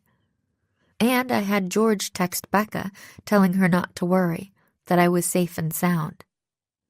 I felt bad for pulling Max away from what was probably supposed to be a few hours off. I felt even worse for wishing I could get rid of Alan so I could discuss the case with Bess and George before the other passengers returned from their day in Ketchikan. Once again, I wondered if I should just bring him in on the secret. "It's weird being practically the only ones on board, isn't it?" Bess commented. "Yeah." Shooting a furtive look at Alan, I decided to keep the secret. It was just too complicated to explain, and he wasn't the type of guy to accept a story like that without asking tons of questions. I just realized something. I really wanted to pick up a few postcards in Ketchikan. Think I've got time to run back to shore before the rest of the passengers come back? "Don't even think about it, Nancy. You need to rest after what you've just been through. Let me run out and get the postcards for you, Alan insisted, just as I'd hoped he would. How many do you want? Moments later, he'd disappeared in the direction of the exit. George grinned at me. Nicely done, she said. Was I that obvious? Bess rolled her eyes. I wish we could just tell him the truth. I feel bad keeping him in the dark and sneaking around behind his back. Me too, especially after what just happened, I admitted. But come on, we can sit around feeling guilty later. Right now I want to find Becca. Maybe she'll actually have more than 2 seconds to talk while everyone's ashore. My friends traded a look and a smile. Even a 20-foot fall into ice-cold Alaskan waters can't keep our favorite sleuth down for long, George quipped. Did you expect anything less? Bess replied. Can I borrow your phone? I asked George. Mine's still drying out. Soon I was texting Becca. Her response came quickly. Meet at Promenade Snack Bar. Good, George said, reading the message over my shoulder. That lady who checked us back onto the ship said that's the only place serving food until everyone reboards later. And we never did get that snack in town, thanks to the diving detective here. Ha ha, very funny. I quickly texted Becca back to say we were coming, then tossed George's phone back to her. Let's go. When we reached the promenade deck, Becca was standing outside the snack bar, shifting her weight from one foot to the other and looking anxious. As soon as she spotted us, she rushed forward. Nancy, I'm so sorry. Are you sure you're okay? She asked as she looked me up and down. Then she leaned in closer and said, Something else happened. Wait, you meant there was another incident? I said. Did it happen on board or in town? On board, about an hour ago, Becca replied. The big central chandelier in the main theater came down. Came down? Bess's eyes widened with alarm. You mean it fell? The whole thing? Kaboom. Becca looked grim. Luckily, the theater was empty when it happened, so nobody was hurt. But you could hear the crash through half the ship. Freaked out a few of the guests who stayed behind. Plus, of course, it made a huge mess. Broken glass and wiring everywhere. The theater will have to stay closed until it's cleaned up, which means we're scrambling to move or reschedule all the events that were supposed to happen there soon, including Merck's big performance tonight. Whoa. I shook my head. So much for my theory that whoever was causing all the trouble would probably go ashore today. Please tell me you're getting closer to figuring out who that person is. Becca's voice shook a little. Because things seem to be escalating, and the guests are starting to notice. I chewed my lip. Well, most of our suspects were in Ketchikan today, as far as we know. As I said it, I realized that I didn't really know for sure that Wendy had spent the day in town. I'd spotted her briefly on the dock when we'd disembarked, but hadn't seen hide nor hair of her since. But I put that aside for the moment. What can you tell me about Scott, the shore excursions guy? Scott? Becca looked surprised. Is he a suspect? News to me, Bess put in, raising an eyebrow. I shrugged. I caught him acting a little oddly when I stepped out during the lumberjack show, I told Bess and George. I didn't get a chance to fill you in before my fall. I don't know him that well, but I know he's worked in the industry for a while, Becca said. Captain Peterson himself recommended him for the job, actually. He's not your best suspect, is he? She sounded kind of unimpressed. Unfortunately, I was afraid the rest of the list wasn't going to change that. No, I said. Like I said, I was just curious after seeing him today. We've actually been working a few other leads. Yeah, George snorted, like our 8-year-old supervillain. Huh? Becca said. She means that kid Tobias, I said, feeling kind of foolish. After what happened with his pet spider yesterday, we thought maybe he or his parents could be behind some of the other trouble. We're also watching Wendy Webster, that travel blogger with the weird glasses. I know who you mean. Hipster chick, talks a lot. Becca nodded. You really think she could be our culprit? Maybe, I said. We're also keeping an eye on one of the cameramen. Barrage? He keeps disappearing at odd times and... What? Becca had started laughing. You can cross Barrage off your list, she said. I actually just found out why he kept disappearing, and it has nothing to do with sabotage. Really? What? George asked. He's deathly seasick, Becca announced. Can you believe it? Most people on a cruise ship don't even realize they're on water, but apparently he's got such a killer case of motion sickness that he's been having to run off every few minutes to barf over the side of the ship. Poor guy had no idea until it was too late, and I guess for a while he thought he could power through it. But he just fessed up and will be leaving the crew for good here in Ketchikan. Marcello just told me about it. Wow, I said slowly. For a moment, I wondered, could Barrage's motion sickness be a cover story? Maybe he'd guessed that we were onto him and decided to take off before he got caught. So, when did he leave the ship? Way before the chandelier came down, if that's what you're thinking. Her smile faded and she sighed. Barrage definitely isn't our bad guy. Whoever it is still out there. Don't forget to ask her about that hero guy, Bess said. Oh, right. Thanks for the reminder. I glanced at Becca. Was it my imagination, or had she visibly started at the mention of Hero's name? So we've noticed that youth coordinator guy, Hero, always seems to be around when there's trouble. How well do you know him? Not that well, but I doubt it's him either. Becca glanced at her watch. Listen, I just remembered I'm supposed to track down the captain about something important. Talk later? Sure, I guess. I let my voice trail off, since she was already rushing off down the promenade deck's broad central aisle. Wow, she was sure in a hurry all of a sudden, George commented. I nodded, feeling uneasy. Was there something Becca wasn't telling me? Come on, Bess said. Let's go in and grab something to eat while we decide what to do next. We headed into the snack bar. There was a counter at one end where you could order sandwiches and other light fare. A dozen or so tables were scattered around a pleasant little courtyard with a fountain at the center. At the moment, the place was nearly deserted, though one table near the fountain was occupied. Check it out. Look who's here, George said. She raised her voice. Yo, honeymooners, what's up? Vince and Lacey glanced up and waved. Come join us, Lacey called. We got our food and then headed over to their table, though I really would have preferred to sit by ourselves so we could continue our discussion of the case. Then again, what was there to discuss?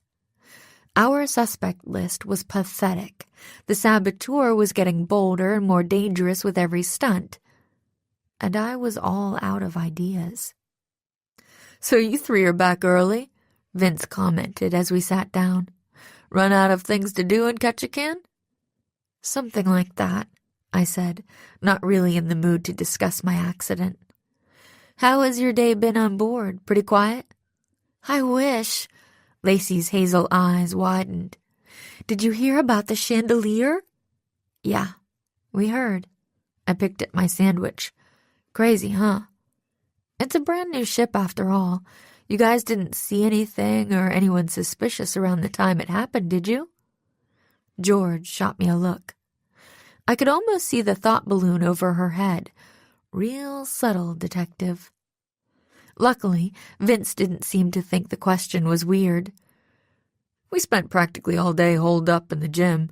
So we haven't seen a soul except for the attendant. He chuckled. It's always so crowded in there. We figured today was the perfect chance to not have to wait in line for our favorite machines or share space in the sauna. It was great. Right, honey? Yeah. Lacey still looked troubled.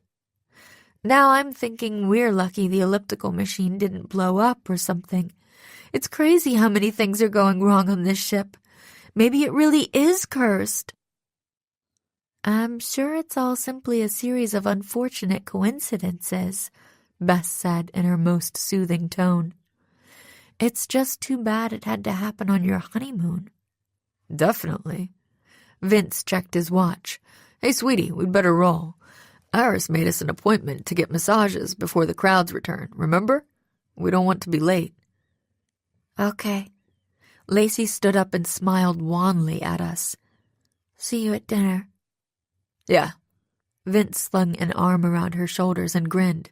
Don't let the ABCs eat all the rolls before we get there, okay? After they left, my friends and I sat there and finished our food. We also went back to talking, going over everything that had happened and all our possible suspects. But we still couldn't come to any new conclusions. It just doesn't fit, I mused, picking at my last few fries. It's like there's a puzzle piece missing, some clue or connection we're not quite getting. George shrugged and popped a pickle slice into her mouth. Maybe we should bring the ABCs in as junior detectives, she joked. I mean, they know everything there is to know about cruising, right? Maybe they could figure it out. Bess sighed. Or maybe we should just give up and go get a massage too, she said. That might help us think about all this more clearly. I stared at her for a moment, then turned to look at George. The ABCs, I murmured, my eyes going wide as that final puzzle piece finally clicked into place in my mind. That's it! I exclaimed. That's what? Bess blinked at me. You don't think the ABCs are the bad guys, do you? No, but I think I just figured out who is, thanks to you two. I jumped to my feet, grabbing my leftovers and flinging them in the general direction of the trash bin. I just want to check one thing to confirm it before I tell Becca. Come on.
Chapter 12. Busted. Are you going to tell us what you're thinking or what?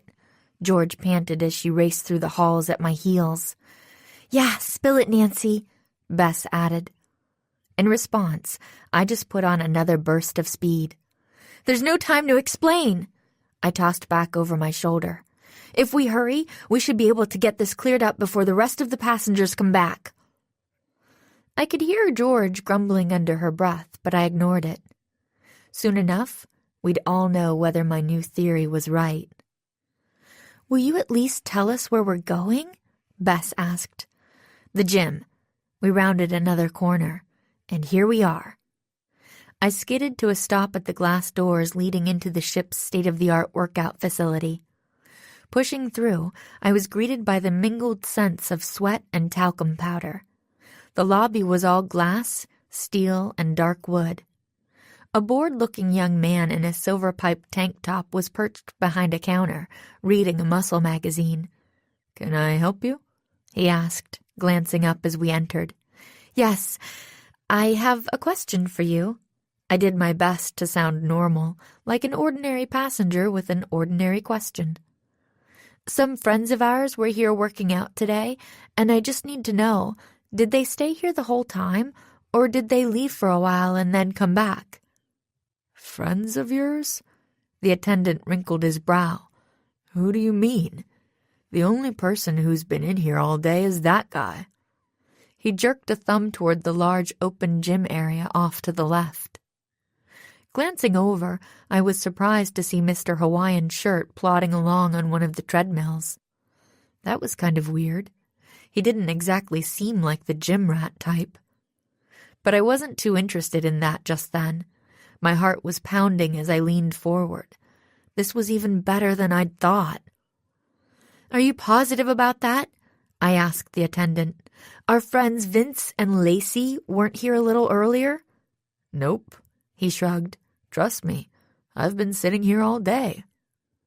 I glanced at Bess and George, who both looked confused. "Vince and Lacey?" Bess murmured. "Thanks," I told the attendant. Then I hustled my friends toward the exit. "Come on," I told them. "We've got to get over to the spa. And let me borrow a phone. I need to text Becca again." George handed hers over as we rushed out of the gym and back down the hall. "What's going on, Nancy?" she asked. "Do you really think Vince and Lacey are the ones we're after?" I sent the text, then grinned at her as I returned her phone. "Yeah, and you guys were the ones who made me realize it," I said. "When Bess talked about how we should get a massage, and then you mentioned the ABCs, it made me remember a couple of things I'd forgotten about until then. Like that one of the ladies thought she recognized Lacey from a Jubilee cruise they took once."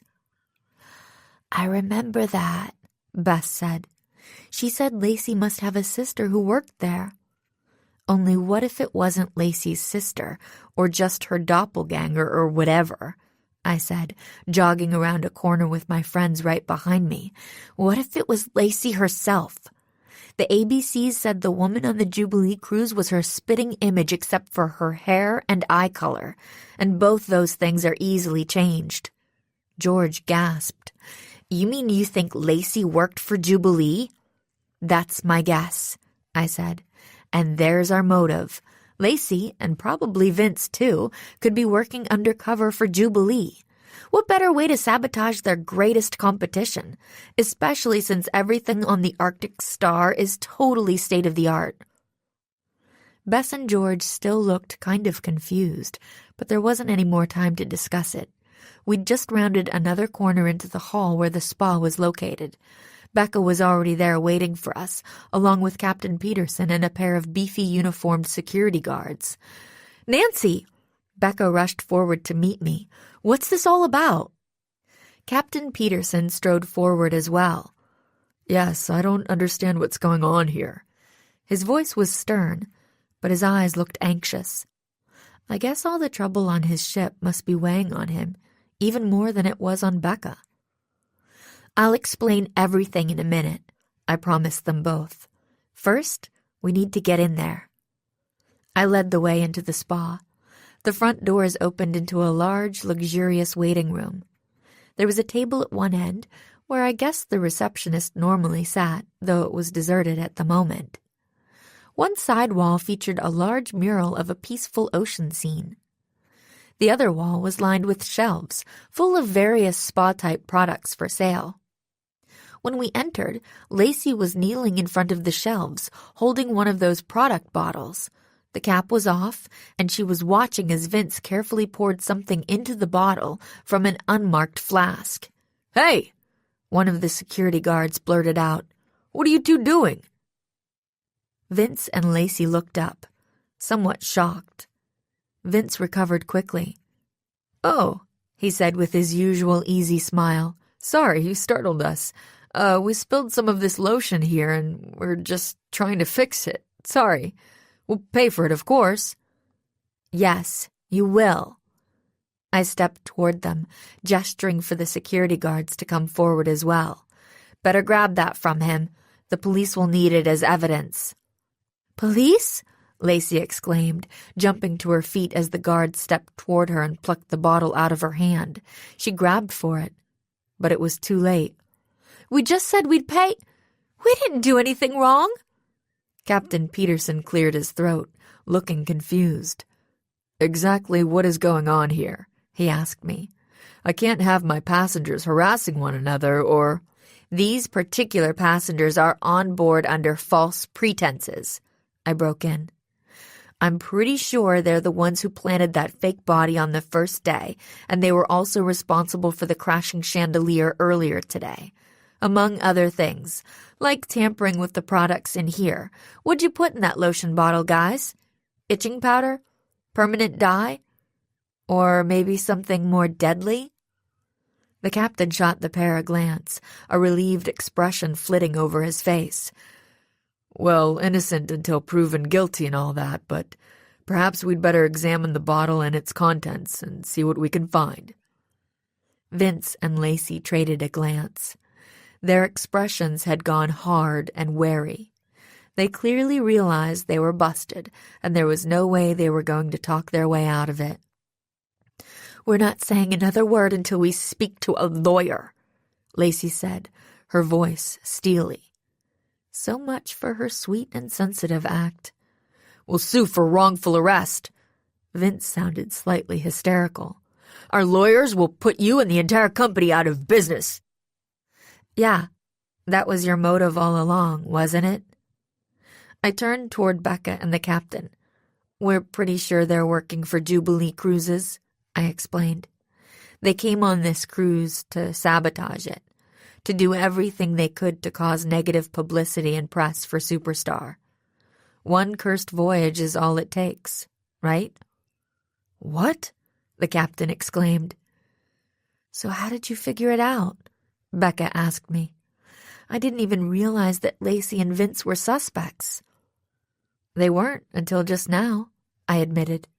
But once I started thinking about it, I couldn't help but be suspicious that they were the ones who just happened to discover that fake body in the pool. Remember? Lacey's scream was what attracted the attention of everyone within earshot, so lots of people would be sure to see it. That's right, Bess exclaimed. Then she stuck around to cry and shudder and tell everyone who'd listen how terrible it was.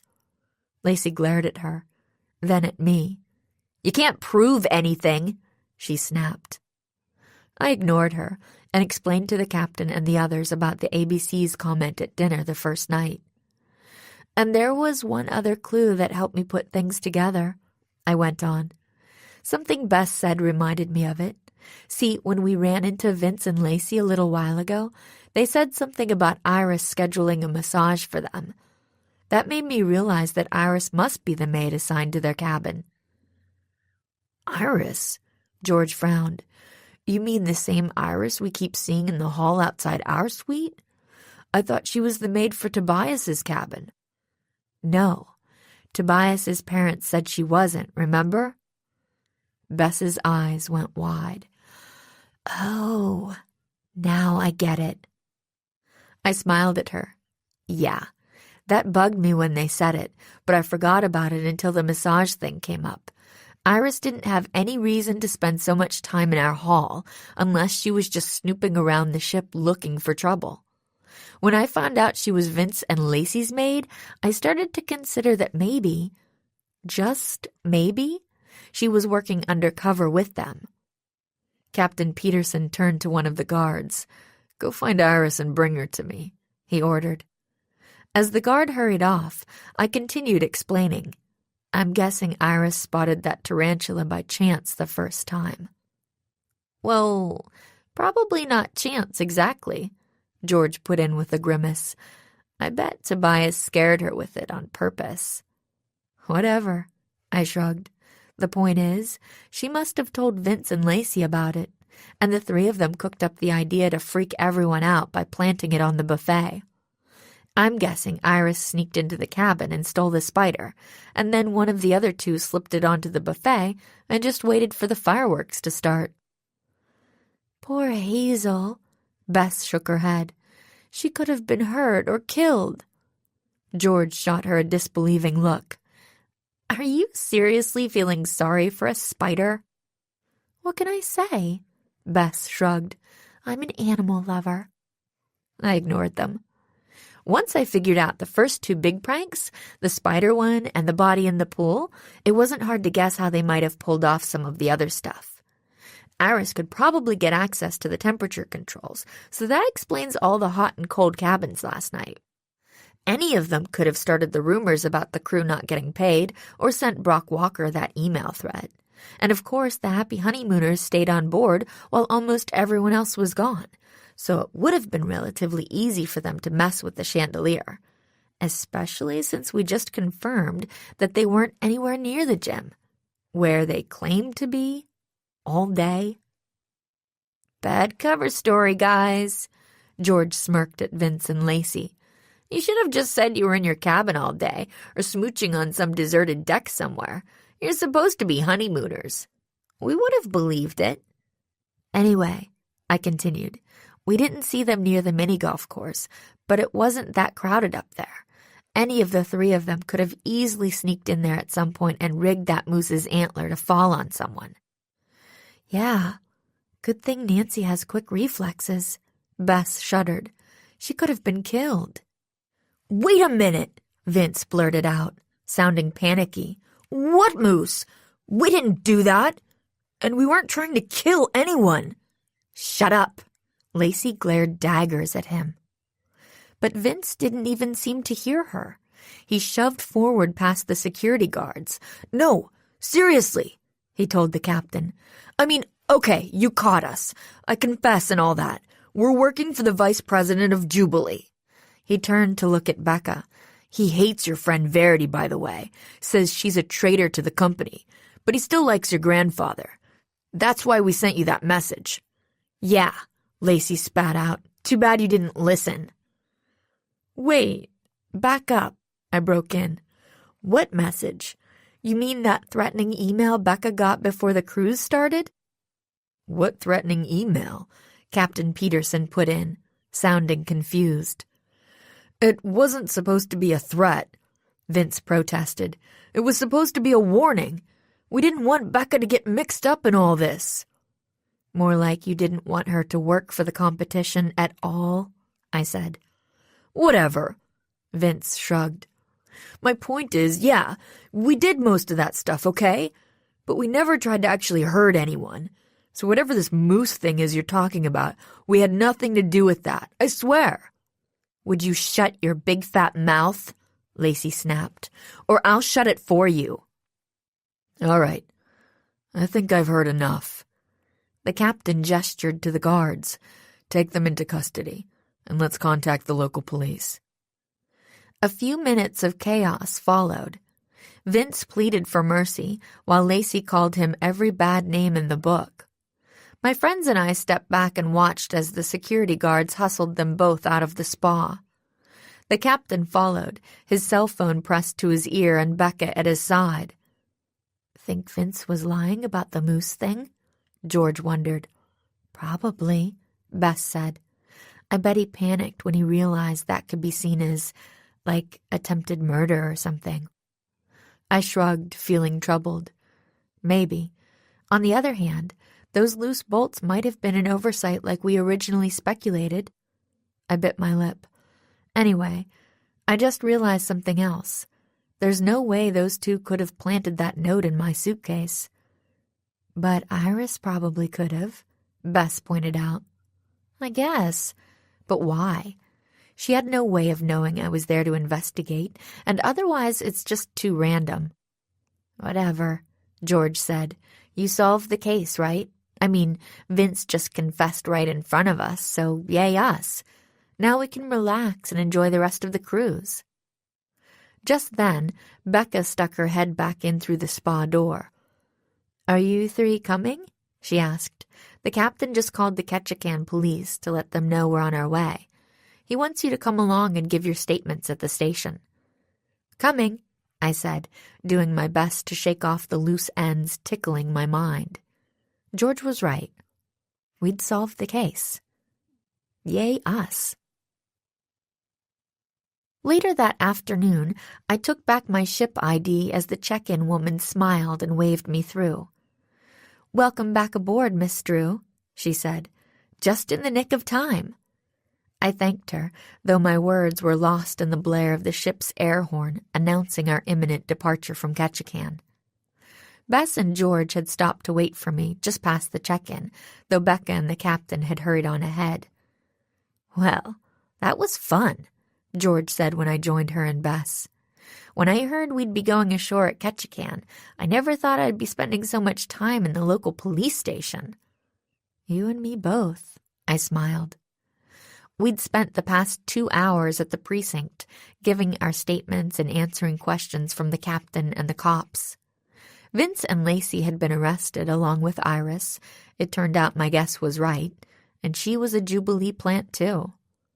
Bess stretched her arms over her head, looking happy.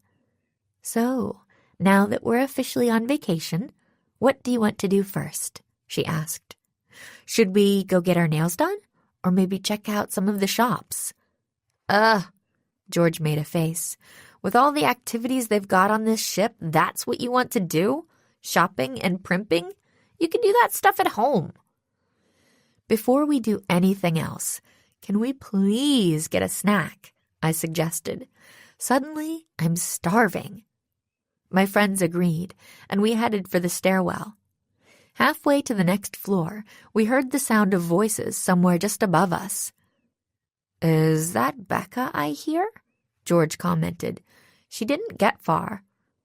When we reached the landing, Becca and the captain were standing there with Marcello, Becca's boss. All three of them looked grim and anxious. "What's wrong?" Bess asked. Becca spun to face us. "I thought the trouble was over," she cried. "But something else just happened. The ship's jewelry store just got robbed." "What?" George exclaimed. "Are you sure that wasn't Vince and Lacey too?" I put in. "Definitely not." Captain Peterson shook his head. "Marcello says it happened within the past half hour or so. Someone must have taken advantage of the usual pandemonium of the passengers reboarding."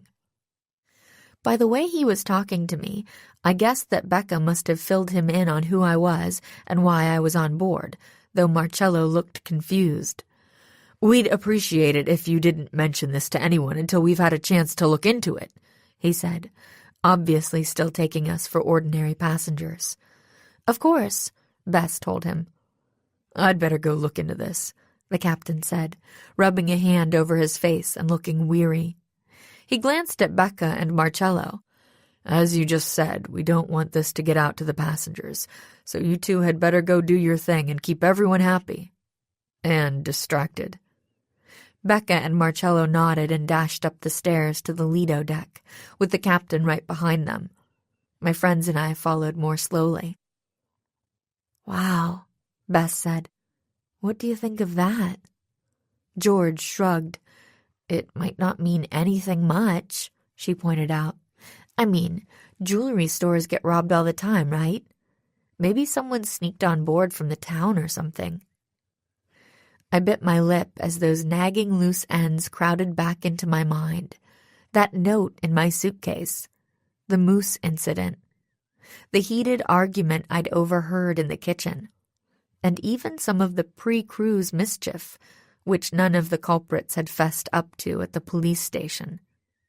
Were those things just random red herrings? "Maybe," I said slowly. "Or—" I didn't finish. We'd just reached the deck, and I spotted Alan rushing toward us. "There you are!" he exclaimed. "I was afraid you'd missed the departure." He shook his head mock sternly at me. "I still don't know why you all decided to come ashore to try to catch up with me. I told you I'd get your postcards, didn't I?"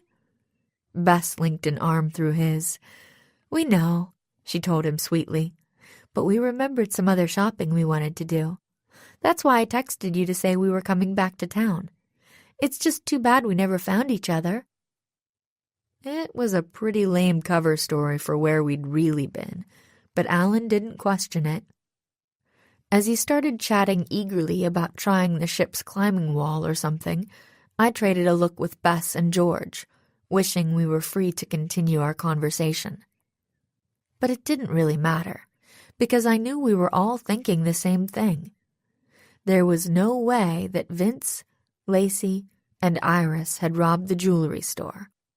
Not if the timing was what Marcello said it was. Those loose ends started flapping away in my mind again, as I realized that maybe we weren't going to be able to relax and enjoy this cruise just yet. Dear Diary, okay, so we didn't solve every mystery, but maybe on the next part of the tour, the train ride to Denali, I'll have time to think everything through, clue by clue, and help Becca. Then I'll be able to pan for that gold.